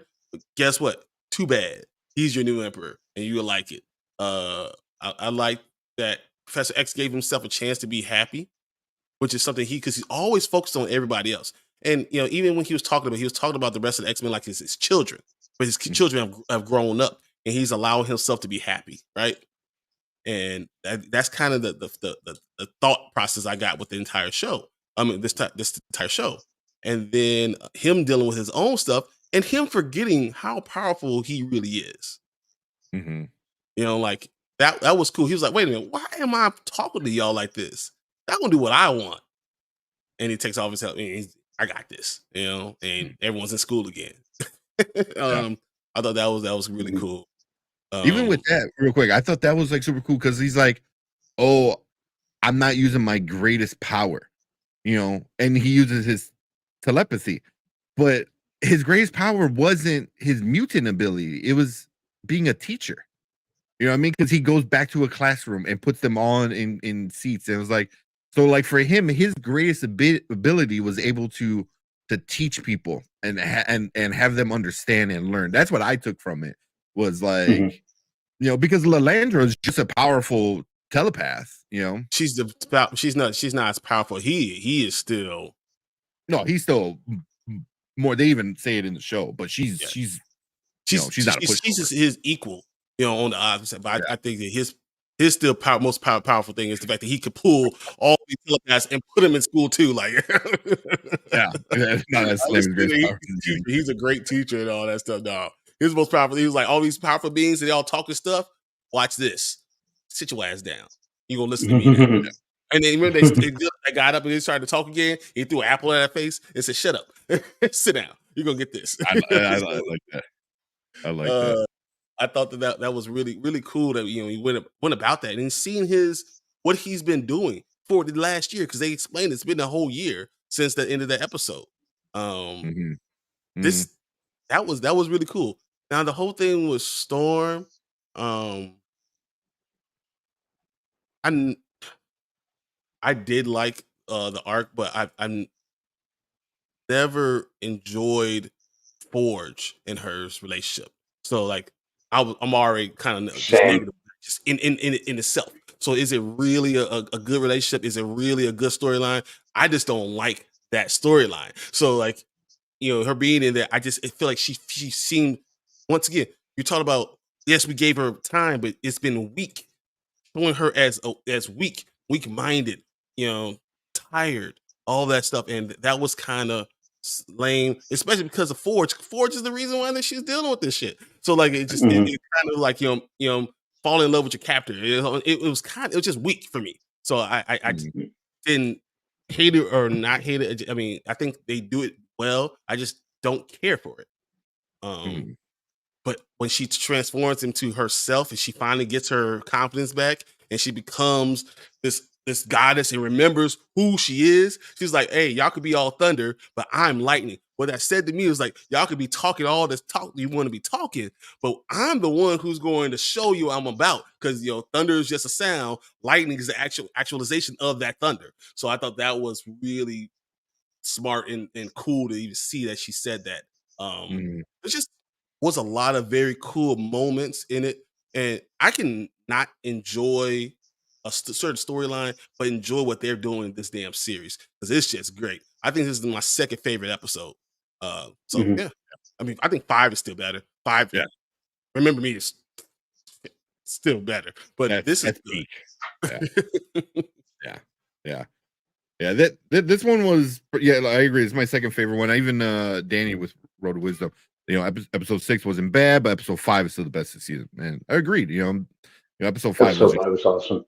Whole nother level. But this one I enjoyed because like you're able to we got Professor X back, you know what I mean?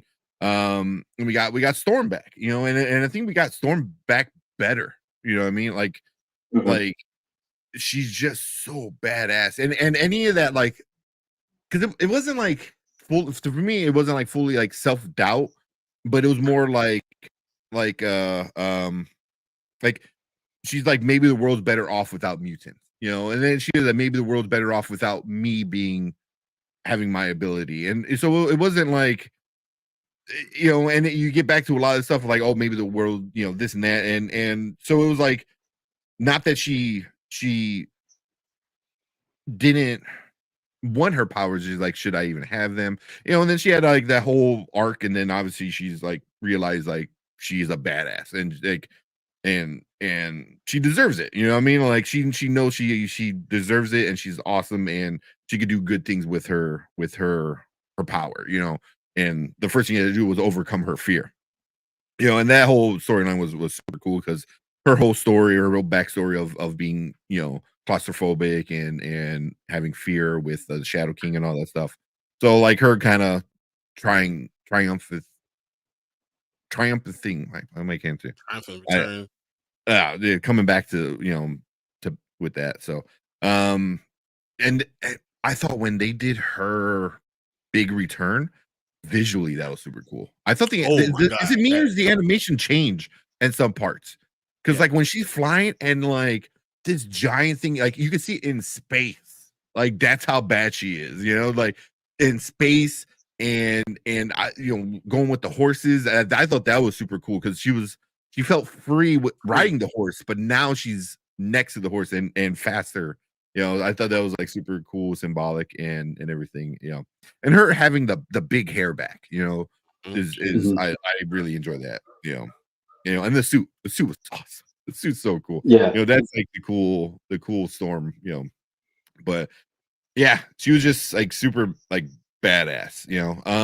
But I agree with Brian, like the Forge thing was kind of, I never liked it in the comic book. I always thought it was kind of weird, you know, too.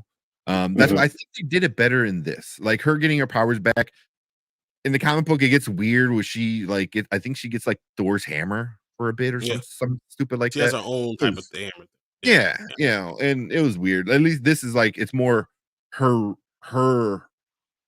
you know, bringing back her own powers in a sense, you know what I mean? Like mental blocks and all that shit. You know, but one thing I did like about Forge was he used the magic, and the magic looked exactly like it did in the movie Doctor Strange. Yeah. I'm like, they're tying it together. You know, we already got the Watcher in the last episode. You know, now we're getting Doctor like Strange and Clara was in the original one, was in the before. So Doctor Strange has already been introduced into the X-Men world. Yeah. But the way the magic looks, like the way the circles and all that looked exactly like how it does in like the MCU Marvel kind of stuff. I thought that was pretty cool. So it was like they said, oh, it's not connected. I think that's a lie. It's bullshit. They're gonna slowly connect it, because if the Watcher's there, it's already connected to the multiverse of it all. You know, yeah. So I think they're gonna tie it in. But yeah, Forge using the magic was kind of cool. But overall, I thought his arc was kind of, I don't know, like it just,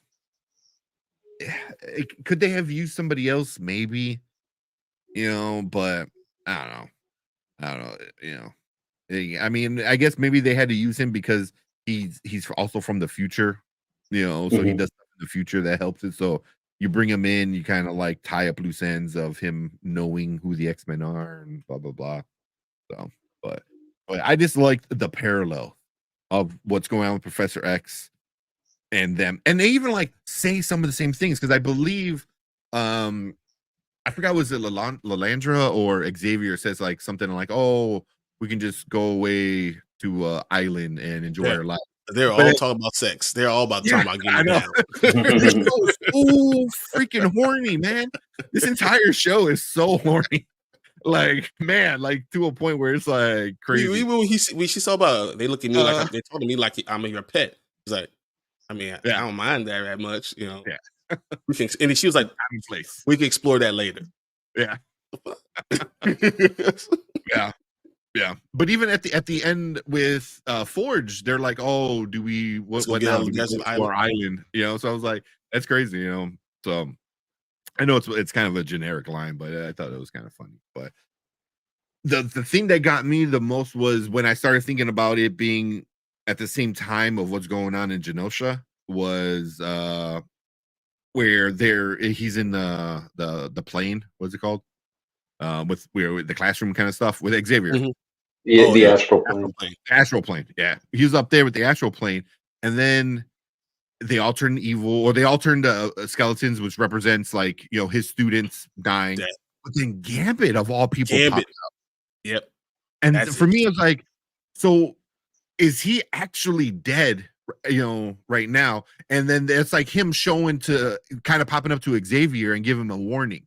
You know what I mean? Like, as I'm going from living to dying, you go through the astral plane to kind of, hey, here's a little warning of what's coming. You know what I mean? So I thought that was kind of, I thought that was kind of interesting with that, because that whole visually was very symbolic and stuff like that. So right, dude. I think you're 100% right with that. Yeah. And then he's in the astral plane. He's in the in between, and he can either go or stay or whatever. Or something. Yeah. Mm-hmm. I mean, that was really interesting. That was right. Yeah. Yeah. We say, let's say the scene took place after Gambit's death. But we'll say he's not. He didn't cross over. He's in the astral plane. What if that's what it is? Just out of his body. Yeah. The idea of a soul. I mean, it could have happened after everything that happened. That's why for me though, like I like to tie because everything with Storm too. Because if the whole parallel of what's going on with Xavier and Storm is mirroring each other, because Storm finds out about Genosha at the end of the episode, so obviously it had to have happened at that moment, kind of, like that's that same night or whatever. So, but that's what I kind of took it. I'm like, it's Gambit kind of, going from living to dying, and it's like, hey, here's a quick message to the. That's exactly what I thought. Yeah, did you? Okay. Yeah, so I thought that was cool. But the whole symbolism of that was kind of creepy, and it freaks him out. It freaks him out to the point where like he's just like, fuck you guys and all your bullshit. Yeah, I'm going home. He told her, like, hey, if this means the end of me and you, so be it. I'm not gonna leave my kids out there just to feel for themselves. Yeah. But also, it's like it's also like, if I don't fix this problem is going to come to you eventually. You know what I mean? So That's how he was thinking about her. I don't think he was thinking about her. I think he get too upset about her. But what I did find interesting is that he saw Gambit, and then he saw that's the skeleton. He never did see. Yeah, the Milky Way gonna kill me. He never did see Eric. No, yeah, he never did. And when that make me think that Magneto is not dead. Magneto, he's somewhere. He was able to deflect it. He might be buried. He might be any of those stuff. And we never saw a body of him. I don't believe he's dead. Yeah. If they follow the comic book, I don't want to go too spoilery, but if they follow the comic book, I don't think he's dead either.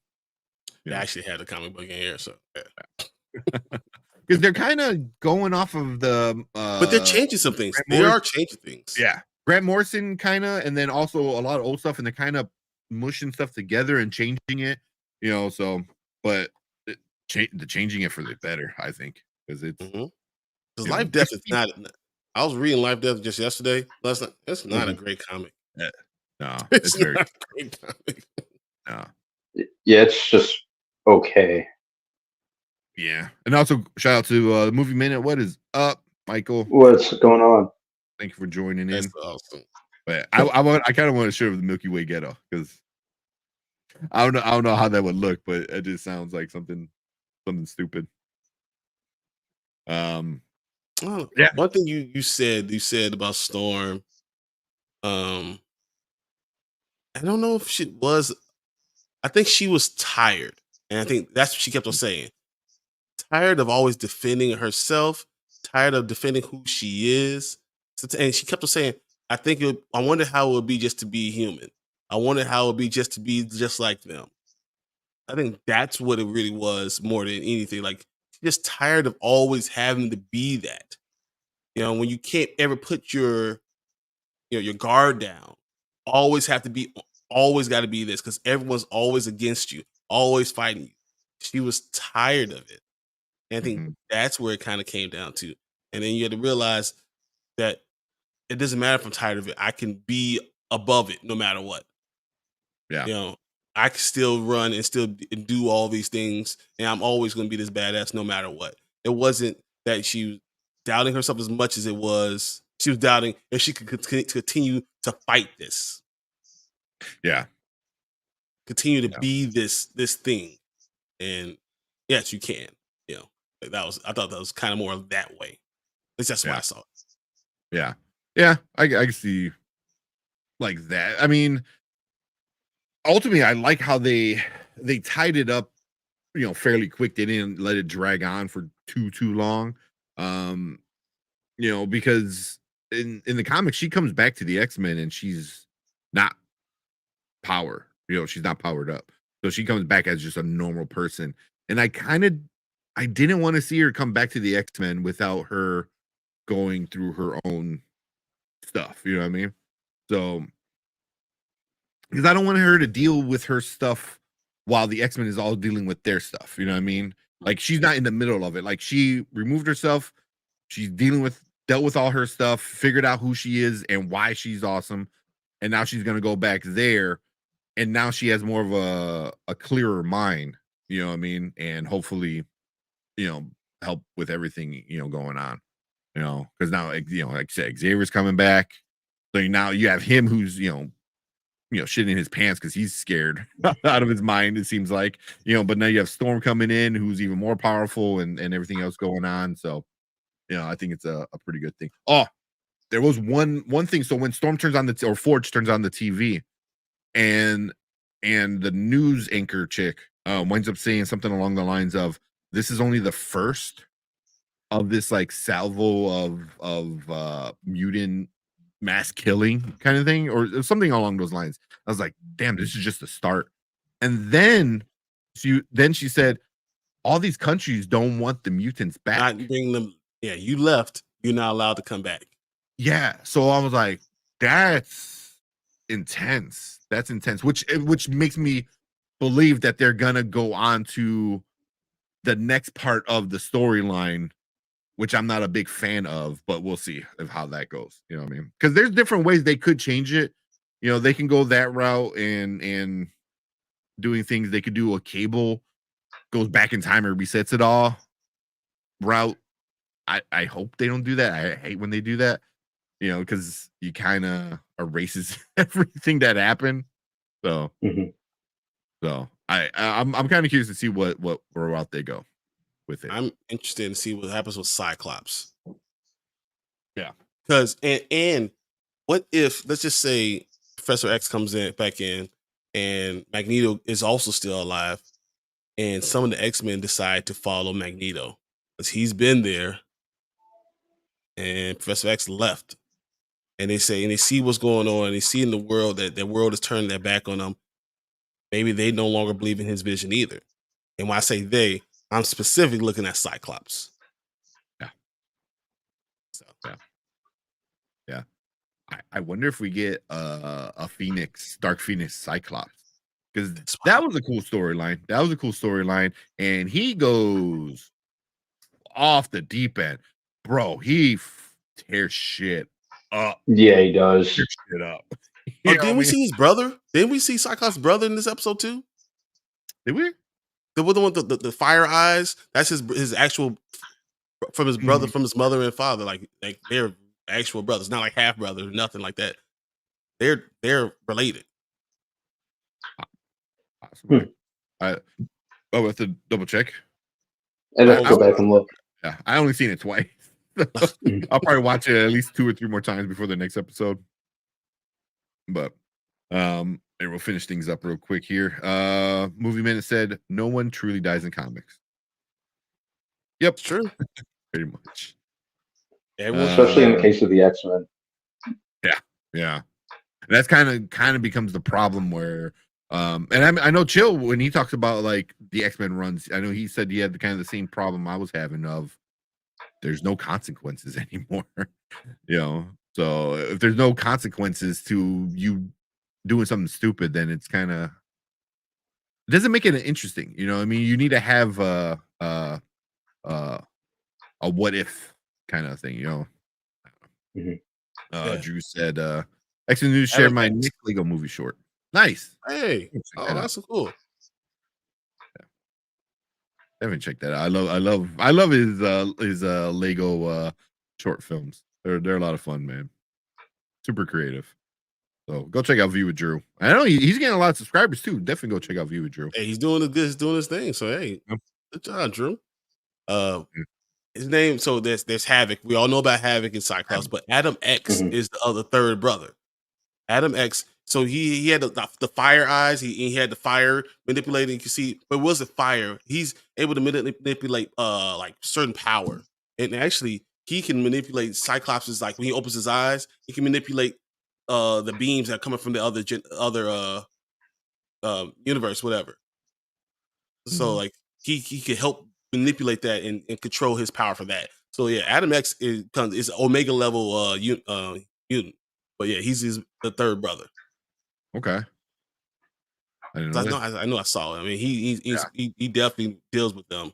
So yeah, and with Mr. Sinister being there, I think that we're going to get more from him. Yeah, yeah. They even changed that because I was worried they were going to bring in Cassandra Nova, Xavier's sister. I'm like, I hope they don't because then it gets too weird. But it seems like they're just doing Sinister instead of her. You know what I mean? Because I know she gets the DNA of Trask's grandkid or niece or whatever, I forget what.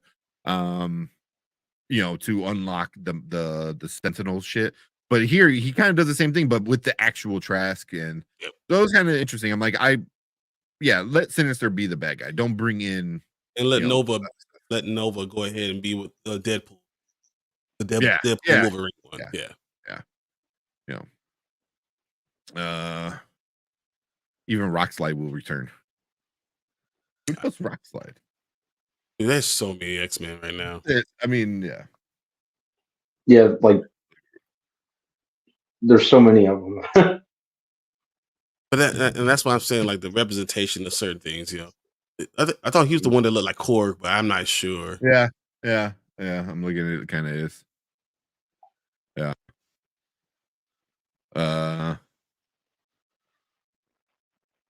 Yeah. There you go.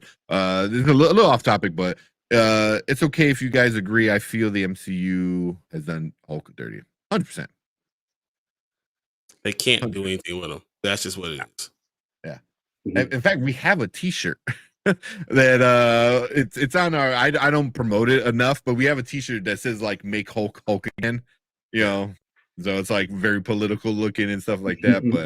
But yeah, definitely need to make Hulk again. Yeah, we're gonna get World War Hulk. They're working on it now. It's going to happen. Yeah. I like Edward Norton more than Mark Ruffalo. Yeah, I did too. I preferred him to Mark Ruffalo. No disrespect to Mark Ruffalo. I think Ed Norton's a better actor.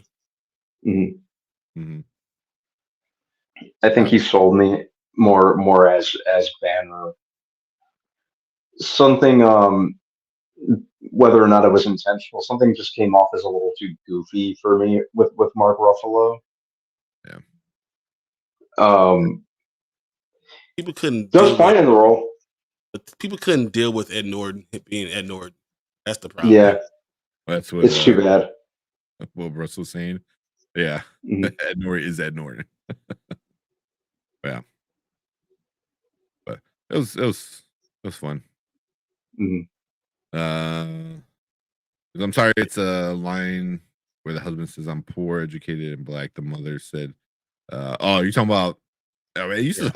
I was like, "What are you talking about?" Oh, you're still on Good Times. I'm like, huh? I knew exactly what he was on when I saw it. When I saw what he said, Stop watching. Yeah, who greenlit that? Told you. Exactly.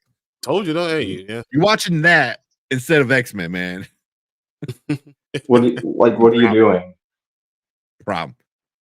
I don't know. You guys knew Lancelot Russell is, or I don't know. No. I can't even. Yeah. I respect the panel, AK Brand. Yeah.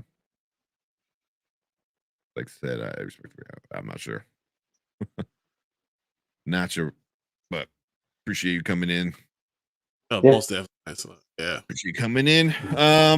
But yeah, man. Anything else before we move on from the X-Men stuff? I mean, no, we can't really move on until you talk about the ending of it.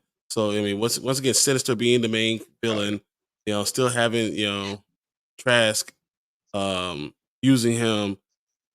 Sinister is going to be interesting, but if 8, 9, 10 are going to be as epic as they're talking about, something has to happen in 7. So we have to get something really, really big happening in 7. So not just them, Professor X coming back and Storm coming back. Something has to happen, and we're gonna have a feel good episode all the way to the end, and then the ish going to hit the fan, and the 8, 9, 10 is going to be crazy. So I'm excited about next week's episode because it's going to really give us a lot of cool things that we've been wanting to see, and then it's going to take us into the deep end. Yeah. I believe it's called Bright Eyes. I think so, something along those lines. The next episode is it's called. Right. It's going to be called Bright Eyes. And that could reference so many different things, like at the end, Sinister's eyes are nice and bright, and Cyclops, he still has a lot of issues going on too. Storm's eyes were super bright white, in this episode. Who who it is, right? Who? Cable. Cable? Yeah, you saw the yellow behind there is Cable. Yeah, that makes sense. So it's gonna be a future episode, you think? I think Cable's gonna come back. You're gonna have the Apocalypse storyline coming back too. So yeah, you'll get the Apocalypse storyline with Cable coming back, and they're going to be focusing on that. So Storm's coming back, Cable's coming back into the fold, with all the rest of it. So he has to deal with the mom, dad, the Jean Grey stuff, all that too. So I think that's what we're gonna get. Yeah. Do we get Bishop back? You think Bishop or Cable brings back Bishop or something like that? I don't think so. I mean, Bishop at 8. I think we get Bishop 8. An 8. Okay. Yeah. But no, you think he's coming back? Just somewhere in the season. Yeah. I hope so. I liked him a lot in this season. He's very different than what he was, I think, last season. Yeah. So yeah. But yeah, Cable. I didn't even think about that. That makes sense. We got the little tease in the last episode. So yeah, we definitely got to get him in it. Which, man, even if once you bring Cable in, and now Madeline Pryor knows who Cable is, how is that gonna mess up Cyclops? That's what I'm saying. Yeah, we were talking about like Cyclops going on the deep end. That's what I'm saying. Cyclops might be we're talking about 8, 9, 10 being crazy. What would be crazier if Cyclops is the one who goes evil? And takes Professor X and all of them to try to get him back. And you see how badass he really is because of how powerful he really is. What would be more crazy to X-Men than seeing Cyclops? Because they started off as being Cyclops' X-Men, and he's been thrown all the way to the bottom as low as he could go. His son comes back and he's mad at him, and then he goes evil. Yeah, this could be the final push to either him going evil or at least him parting ways with the team and just going full militant. Yeah, you've been saying that for a few weeks now. Yeah, I could see it being one of the two. Yeah, that would be good because it would definitely break up that Boy Scout look that he's been going on for a while now. So I know Brandman's been saying it for a while, but this show has been completely screwing up, not screwing up, just effing over all the trash that we got from the Bryan Singer stuff. It was like, oh, you thought you remember Cyclops being like this, because I ruined that character. Well, he's really this good on his name. Yeah, exactly. He's also he's smart, he's powerful, he has a lot of stuff going on. Yeah.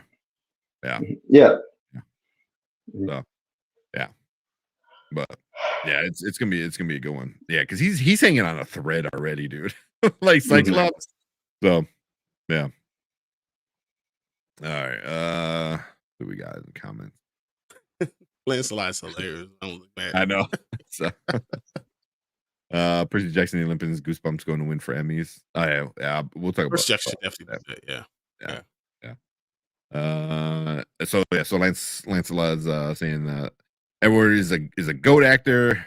Brandon is well put together guy. I mean, so am I. Might be strong, but it is what it is. Jean Grey is the strongest X-Men. I like this guy. So there you go. You get some props. So getting a lot of love in chat, Brandon. We got Jason in chat. What's up, Jason? You planning on watching Abigail? Yes. Yeah, I'm going tomorrow. Well, yeah. It's from the guys who did Ready or Not, Radio Silence. Yeah, I plan to go tomorrow night. Make a couple runs after work, and then going straight to the movies. Mm-hmm. But yeah, definitely gonna watch Abigail, and then I got to make time at some point this weekend for Ministry of Ungentlemanly Warfare. I'm probably gonna see both. Yeah. So. Yeah. Yeah. Damn, I forgot both are coming out. Yeah. Nightcrawler is the real one. Nightcrawler is awesome. I'm so glad they put him in the intro. So it was cool to see him in the intro. Sabers. Yeah, with the sabers. But they took out Gambit, replaced him with Nightcrawler, and they just completely took out Magneto. So Magneto Gambit were not in the intro at all. And that's why I was like, it's so good the intro. Yeah, even that shot of that they have in every episode and have always had in every episode, with them all kind of running by the screen, they replaced Gambit with Nightcrawler. Yeah. Mm-hmm. But yeah, Lancelot, appreciate you coming in, hanging Lancelot. out. Thank you so much. Hey, you want a box? Let me know, man. I'll be the 6'5", 270-pound dude.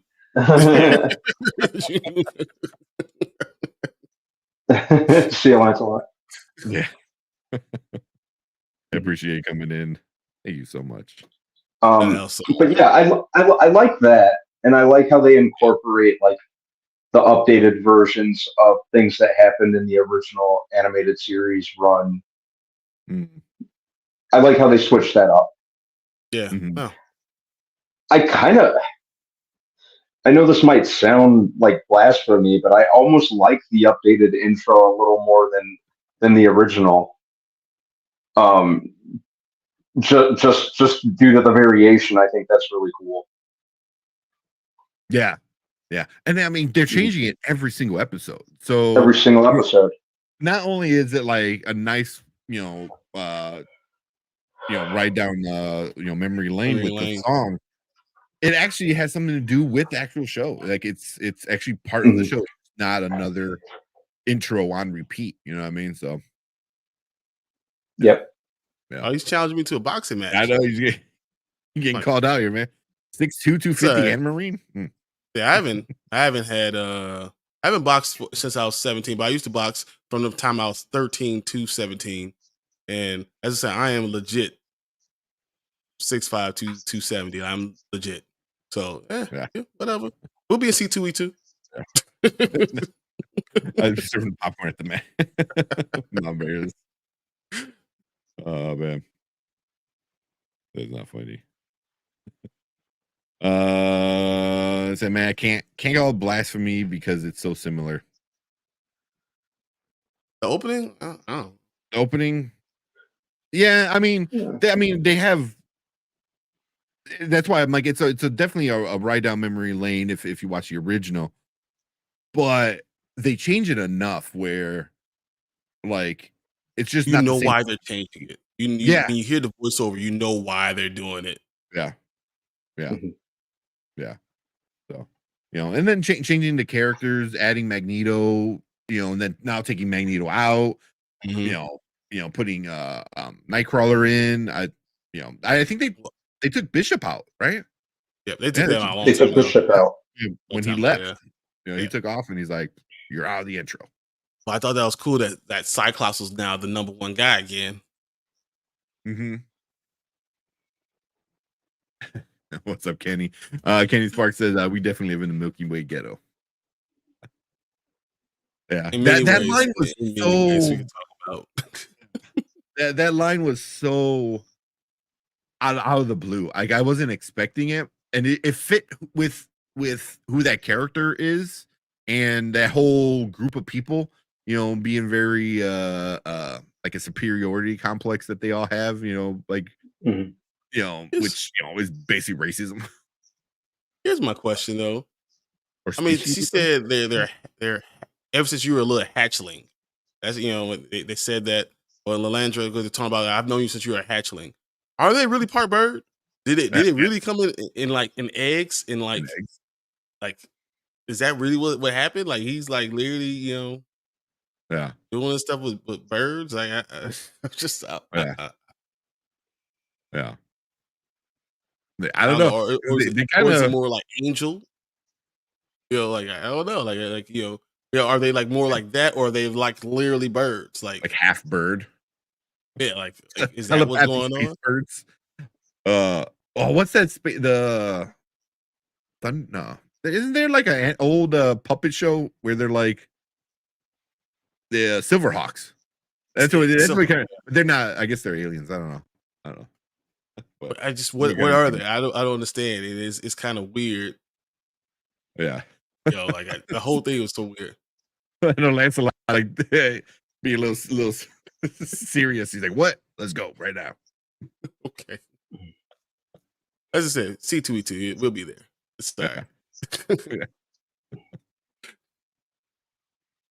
Oh man, talk to him.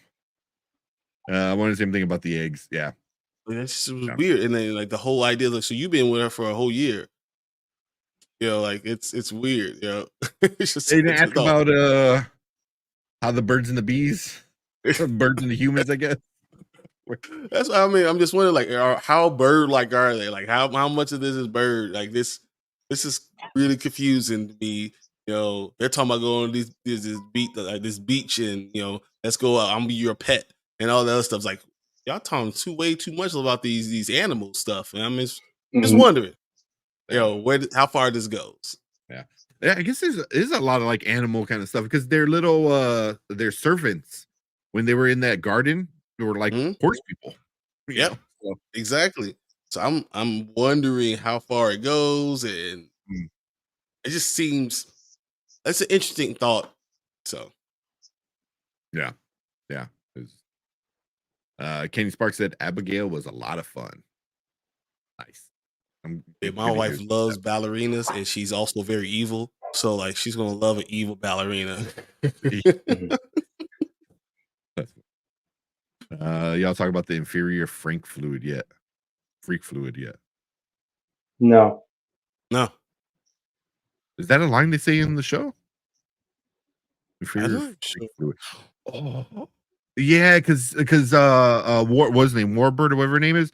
That he's going to dirty the species with his inferior freak fluid. Oh yes. She was going off with some zingers, man. Where I'm like, damn girl, like, and then she's like, oh, he's not even like full Terran. Like he's a freak, human. It was like, so what is it? Is it like he's a human? He's a freaky human? Like they were just going in on Xavier. But it's weird because isn't it? He's an X-Men, but he's more like he's a upgrade. Like he's the evolution. So like if he's evolution, they're involved. I'm wondering like how's that insult saying that he's not even full Terran? Yeah, he's above. Yeah, was it Homo Superior? I think that the mutants are called. So it's like. There's Homo sapiens and Homo superior, so they're like the next level of all this evolution. So like it's weird, and I was like, okay, so are you saying good things or bad things? And you know what she's doing? She's just making a run after the throne. Because she would have to like leave the throne if she wanted to be with Xavier if he goes back to Earth, but she's going to go back. So does she leave her throne and let her sister just go do all the evil stuff, and then they have to deal with someone who else is like just as bad as her brother, but they had to do in the season 5? Is that what season 2 is going to be about? Because she does leave. Yeah. It might. It's a lot. Yeah, I think I wonder if she doesn't leave because I had to look her up because I'm like, oh, is she from the comic, or is she a new character? 'Cause I couldn't really remember her, and I guess she was in the comic, and she worked with She's literally his reflection. Like she's everything that he is. Like they're supposed to be good, but there was a yeah. long time. In the comics, she worked with Apocalypse, and then Yeah. Apocalypse screwed her over. So I wonder if she's gonna come to Earth to get revenge at Xavier, and that's how like they tie in with that and stuff like that. So, so real quick in chat, man, dude, like Lance and I, we're just like joking around, man. So, yeah, you know, it's chill, man. Yeah, you're not taking us seriously, are you, dude? Yeah. It's just jokes, man. We're just having fun. Yeah. Yeah, You know, I'm fine, whatever. Yeah, I'm fine, whatever. So just yeah. You don't need to just you know, we're just hanging out, chilling, nerding out, man. Yeah, We're just having fun. Yeah, that's all. All right, talking about that. Yeah, because Mama Bear is the Mama Bear. Exactly, she got it.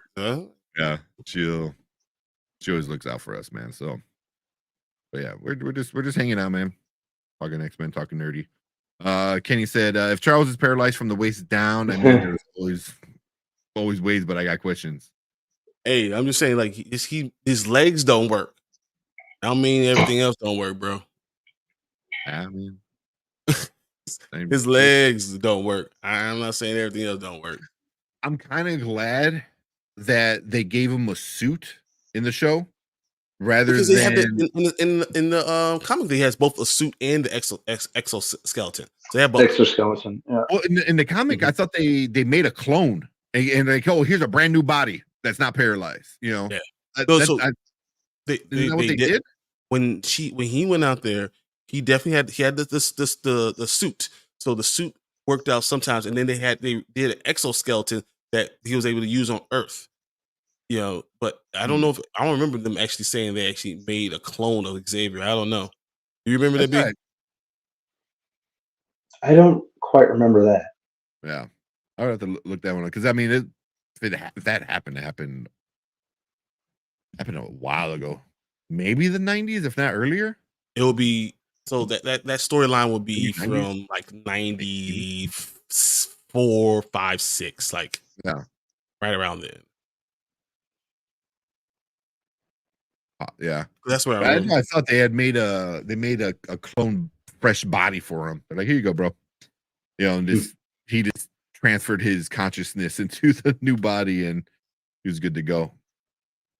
But I know that suit he wore, that gold suit kind of thing, was from the comic book too. So. Because they had both of them. Yeah. So, yeah. Uh-oh. Mama Bear being Mama Bear. Hey. She's able to do whatever she needs to do. Yeah. Take the vibe. And that's why it's Kenny. You need a Mama Bear in your chat, man. You need to make somebody a mod, because I know he had some troll. Because one, it freaked me out. He had some troll in his chat it was like a few weeks ago, where they would just copy and paste what other people said. And I'm like, wait a minute. I said that. And I'm like, and then that's what that person's doing. It freaked me out a few times. I was like, wait, I didn't write that again, did I? You know, so yeah.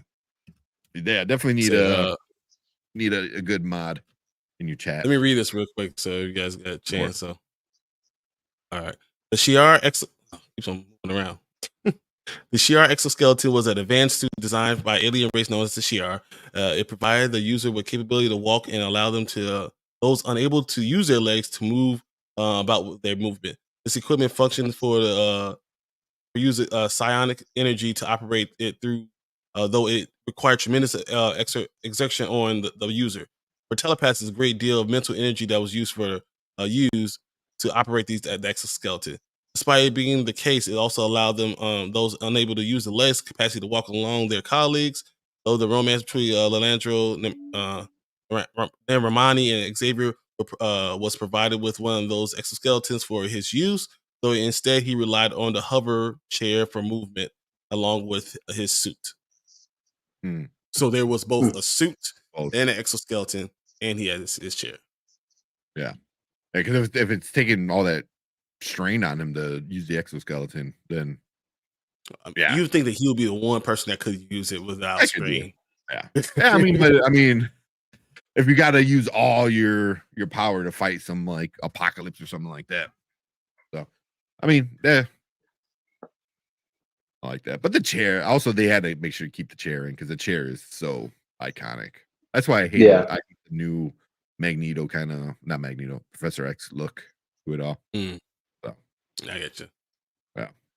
yeah, because I know he was wearing the suit for a while because I know he came and he was helping the X-Men with some battle or something. I forgot who they were fighting. And then he revealed, like, oh, it's me. He took off the helmet and like for the last like issue or so, they were like, oh, you were fighting along with us the whole time. Kind of thing. No, they might do that. You think he might I come can back see and just rock the tell suit everybody for a while what's and going not on. take- Yeah. Mhm. Could see that. Yeah. Yeah, the chair is iconic. It is. Can't say I really enjoyed the Professor X classroom scene. Oh, That was awesome. It was awesome. He was a badass. Like here's these space Nazi empire, and he's like, "Shut up, apple in your mouth." That was so good. That was cool. Yeah, that was weird. Definitely need a mod. Yeah, have some folks. Yeah. But cool. Yeah, we went on for like an hour just for that. Probably cut it up. We had to. Oh yeah. I mean, we always love talking It's about fun that, because it's a lot of stuff to talk about. X-Men Lots is to my unpack, favorite. yeah. It's my first comic book. It's the first thing you have, and there's a lot of the stuff to go from. And this show has brought so much back, that you almost forgotten about. How much stuff I do I like and some things I don't like. And they're mixing the new storylines with old storylines, and they're doing a good job at it. So yeah. I mean, you're gonna not like some things, and you're gonna like some things, yes, and it'll just be like whatever. Yeah, I mean, Yeah. for the most part, they are absolutely crushing it. Yeah. With everything they're doing is just I think Brand said like you're able to get the old people, with like this like storyline that is grown with us, and then you're able to get new people, and people who 'Cause might you're not using have the seen new it, like a X-Men younger audience. storylines. So, yeah. Here's my question: with Magneto around, how come no one's ever been in an EM pulse? Haven't been what? Electromagnetic pulse? Like what?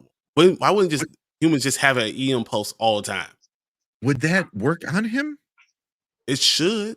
Everything he's holding, that electromagnetic pulse should stop it because it's his electromagnetism that is the power. That's the thing why he's able to touch Rogue and all that, right? So why wouldn't you just have EM pulse every time you're dealing with Magneto? I don't know. I would need to look into that. I wonder if that because I feel there has to be a comic plot line, right? It has to. I don't remember it, but I feel like I've never seen it. And, but I wonder. I just don't know. If anyone knows, let me know, because I can't think of a comic that talks about that. Yeah. But I'm sure, man. Some scientist. There's somebody on TikTok, like some scientist guy, is like, "This is why it would work, or this is why it wouldn't work." Like if a dude's like just magnetism, like that's all he is. Like, can you like just render him human again by shooting him with an EMP or something like that? That is interesting. Never thought about that. I don't know. I'm not sure. I'm not sure that's how that works. I'm not saying you're wrong, but I'm not sure. Well. There you go. No idea. Ask Terrence next time he pops up. Yeah. He would be the one to ask. Yeah, that's exactly. Yeah, he knows a lot of that stuff.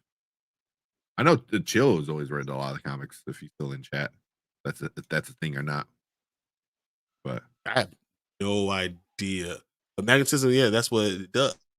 Ian Pulse should stop that. Yeah. You can't say the relationship between magnetism and electricity is a mystery to me. The Magneto Protocols was a network of satellites assigned to work against the powerful electromagnetic powers of the mutant known as Magneto. Intend to the goal of the protocols was to protect humanity. Basically, use Ian Pulse. Did it work? I don't know if it actually worked. What did it? So they created around. They created satellites around it to create an Ian Pulse.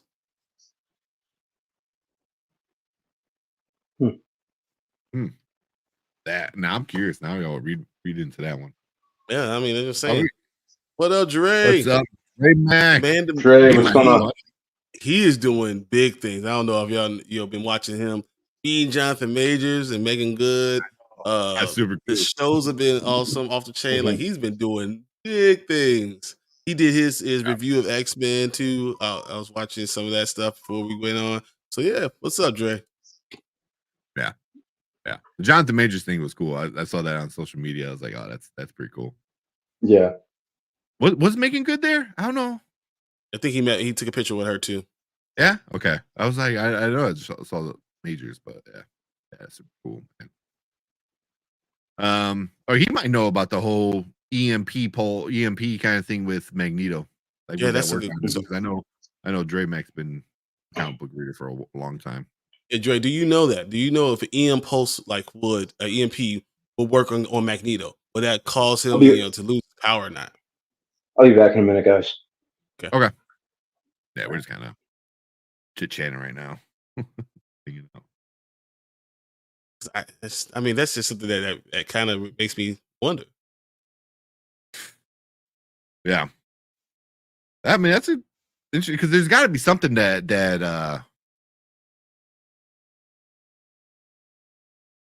like can defeat him, right? Yeah, just touch my ribs. I'm never watching this part again. There you go. Just get a tattoo of a hand right there, like that's where she touched me. The rib. Oh, that's awesome. Marvel Studios assembled the making of X-Men 97 releases. Ooh, that's interesting. The one thing I do love that Disney does is they always do this shit. They always do a behind the scenes, a making of their like big thing at the time. And they're always so good, man. Like the Elemental behind the scenes for Elemental was so good. All their Marvel Studio kind of behind the scenes they do after every season are a lot of fun to watch. And you see like them just goofing around and how things happen. This, I'm for sure gonna watch that. I'm just surprised they'll do that when knowing that if they gotta do it behind the scenes, it's gotta be Bo DeMaio has to be all part of it, right? Oh yeah, like 100%, right? So if they're doing it, he was in the last episode. You know that, right? Like they right before the big flash from the Sentinel, it cuts to a bunch of people, and one of them is like somebody is him. Let me see if I can bring it up real quick. So I was like, they must be cool with it, right?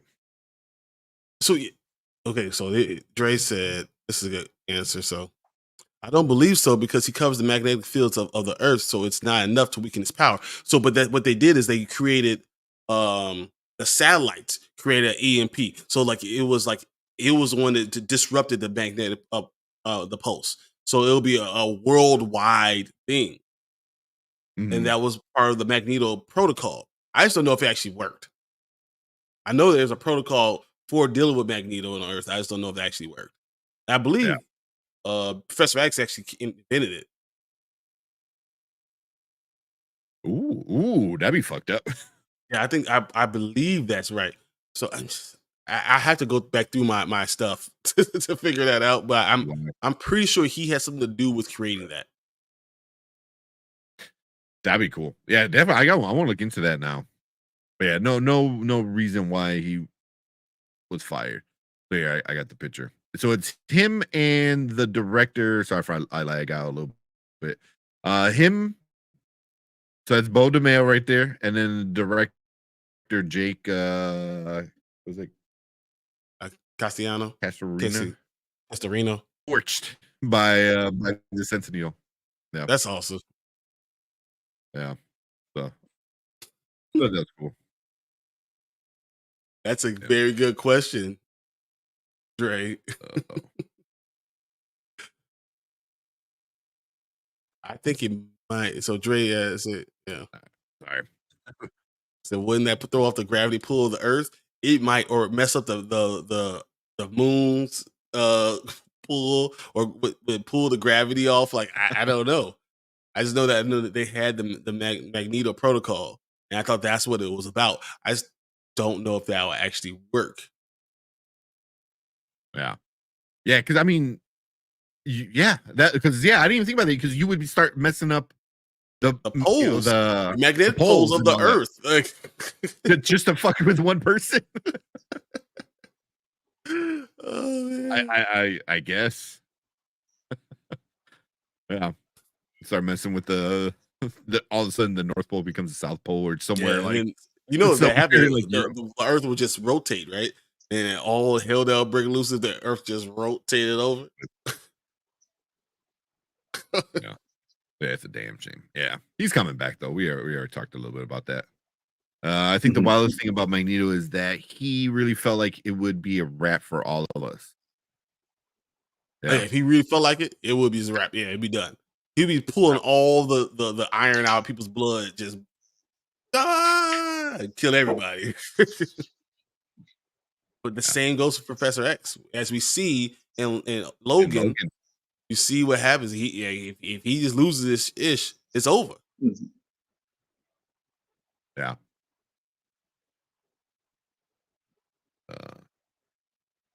That's when I hear, I believe I can fly, Dre.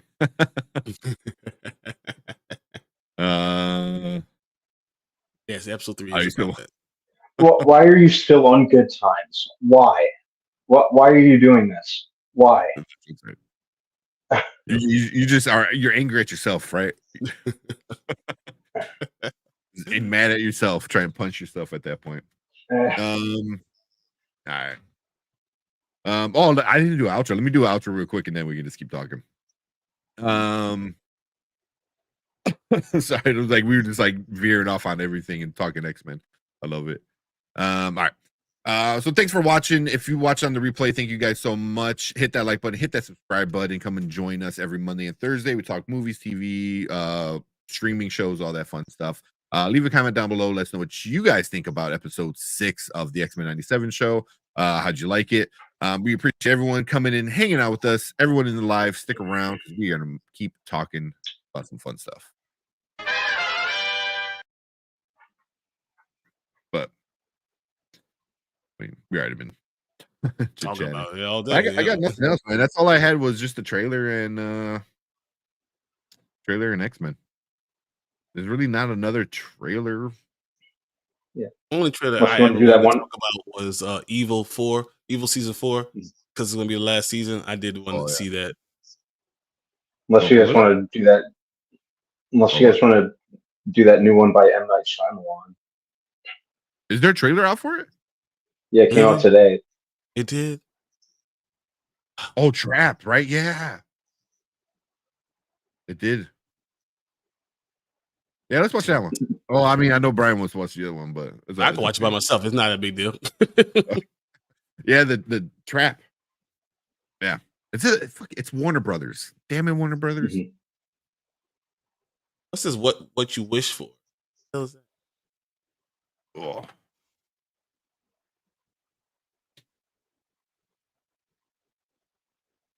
Yeah, I need to find a way to like do something.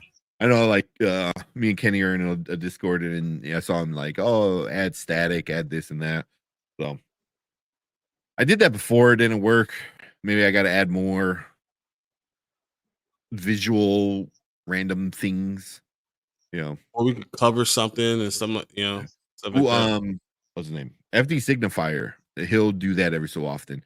Like he had he'll do like these weird wavy bars at the bottom, and he'll change the tint so it's either like all greenish or bluish or reddish.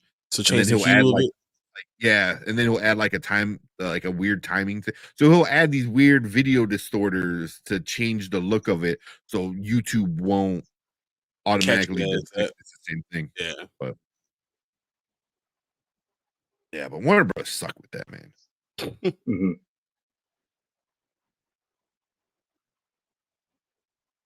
Like I don't get it. Do you not want people to watch your trailer and promote for free? Promote your movies? We've been arguing that for so long. Mhm. I don't get it. You pull So it let's up? watch that one though. Let's watch that trailer. 'Cause even though I'm looking at this other one, it says what you wish for. Seems very interesting. Which trailer is that one? It's like a I Dallas don't even Luck think I've heard of chef that. was gambling problems flees to a Latin America villa where he assumes the identity of another man. I hadn't even heard of that one. It's a thriller, so it's going to be a huge curve. I haven't gotten to that point, so I'm going to stop watching it. But Mhm. it looks interesting. Look like Dark Matter on Apple TV. Yep. That looks a good one too.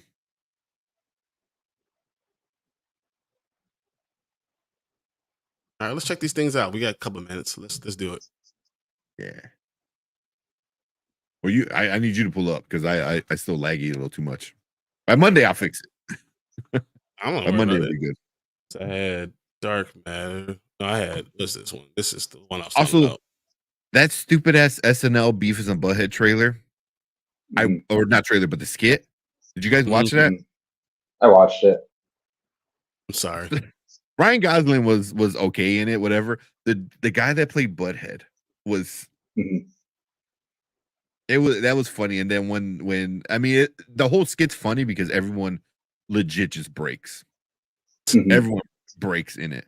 But I just can't. It's everywhere. Everywhere. Like on TikTok, like every like fifth video was like a version of that. I was like, ugh. Like I'm like, it's funny, but can we be over it already? Yes, I agree. Pops up everywhere. Like it was good. It was funny. It was cute seeing, you know, all these people like break character and shit, but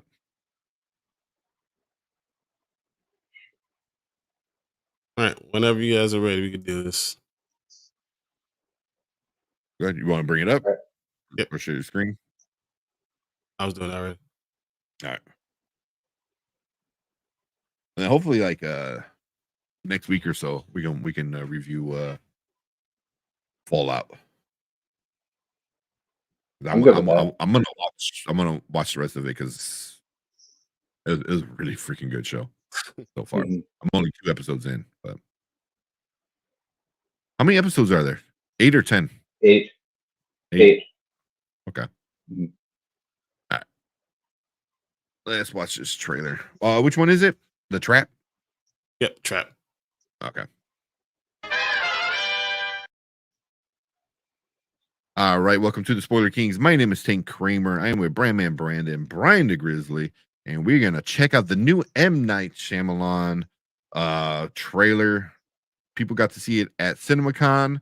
It's finally out today. It is Trap. Yeah. Check it out and then talk about it. All right. Okay. Make sure you guys can hear it. Ladies and gentlemen. That's scary right there. Where's the twist in the trailer? I mean, it's different for M. Night Shyamalan. All right. Yeah. Yeah. I'm kind of liking this Josh Hartnett resurgence that we're having in as of recent. That's who that was.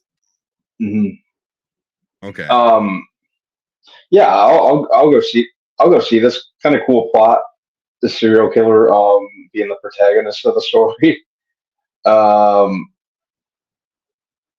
It looks. When I first watched this trailer earlier today, I was like, "Oh, they gave away the twist in the trailer." And then upon like rewatch, I kind of once it sunk in, I kind of get why they had to. but it looks like a pretty fresh idea, which I like. You know, the thing with Shyamalan is he comes up with interesting ideas, and like sometimes he sticks the landing, but other times he does not. So I hope this is one that he sticks the landing with. It's a pretty cool, interesting idea. I think simplistic too. Mm-hmm. Yeah. So yeah, we'll see how this one pans out. Yeah. And then Deuce Flacco said, "No from me." All right, what you think, Brian? I don't trust M. Night Shyamalan for nothing. So you know how I feel. Like there's no doubt in my mind that somehow this is gonna be stupid. Like great concept, like looks good. Everything looks like it's on the up and up. We know what the twist is going to be, and he's going to do a twist on a twist on a twist. And I'm like, dude, what the hell? I know every time I walk out of a movie that he does, I'm gonna be like, dude, what the hell? So I don't trust him. Nope. You won't even give it. You won't go check it out. I mean, I always check out the movie. I'm not gonna check it in the movie theater now. Okay.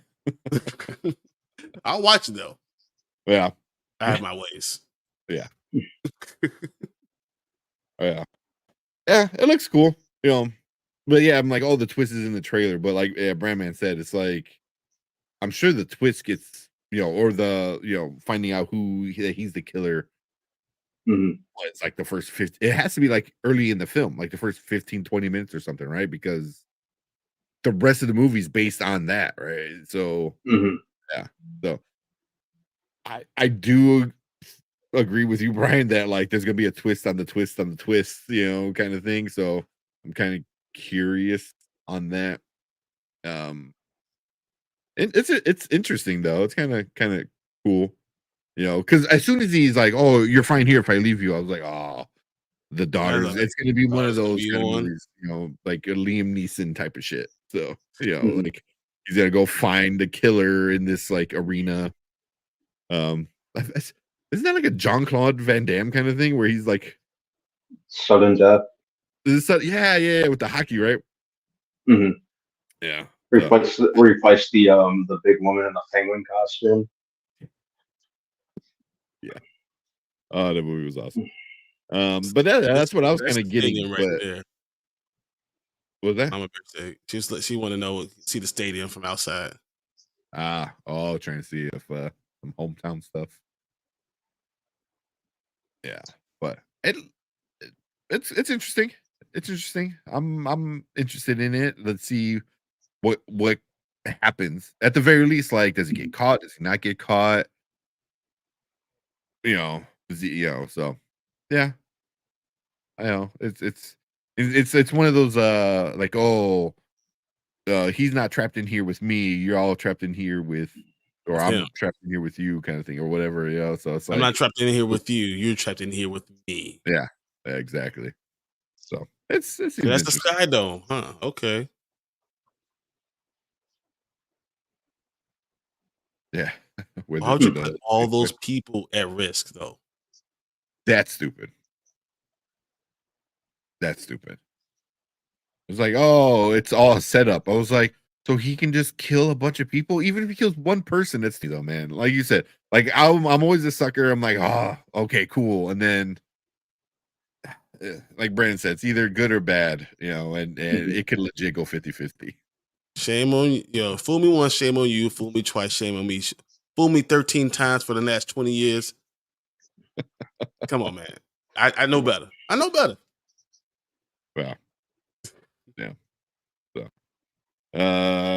yeah. Deuce said it's a no. Did I watch it? Probably not in the theater though. Yeah. Yep. Y'all seen Strangers 2 trailer? I didn't even know there was another one coming out. No, I didn't see that skit. No, I haven't seen it. Can we see the stadium again? There you go. Yeah. Where you see the cops flying outside. Yeah. So, and well, M. Night is Canadian, right? He's not American. When the color turns.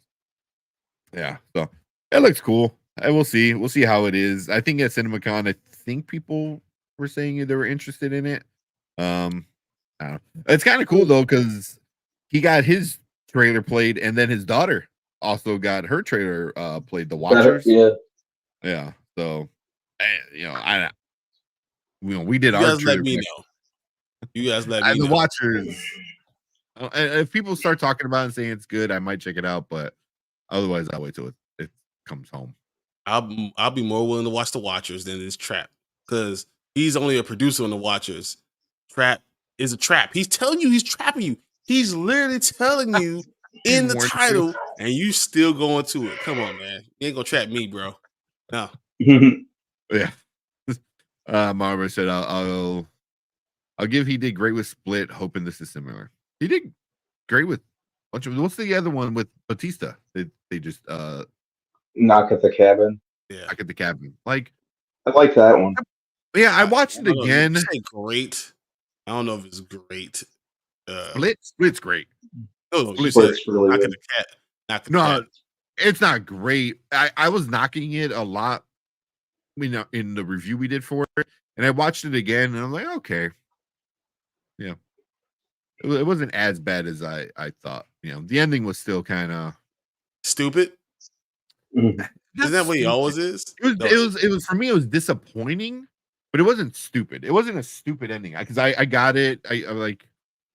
It wasn't like, oh, that's so stupid. It was just like, oh, really? That's it. So, like The Village, that's a stupid ending. The Village just don't you want to bring the fire out of me again? Like how much I hate that movie. Just the way Brad Man feels about Michael Bay is how I feel about M. Night Shyamalan. Like, I want to fight him. Doesn't he got another one coming out? Watchers, yeah. So that's his daughter. His daughter directed it. Yeah. And then Mom Bear says, it says he's American, you're keeping him. North American. From Pennsylvania. Oh, that's where he lives right now, but we don't claim it. Oh man. But cool. Yeah. So yeah, that was our reaction to Trapped. If you're watching on the replay, leave a comment down below. Let us know what you think about it. Did you like it? You hate it? How you feel about M. Night in general? But let us know what you think, and we'll chit chat in the comments. And hit that like button, hit that subscribe button, come and join us every Monday and Thursday. Talk movies, trailers, TV, all that fun stuff. Again, we appreciate all you guys coming in, checking us out. Thank you guys so much. And if you're watching live, stick around because we're gonna finish things up for the night.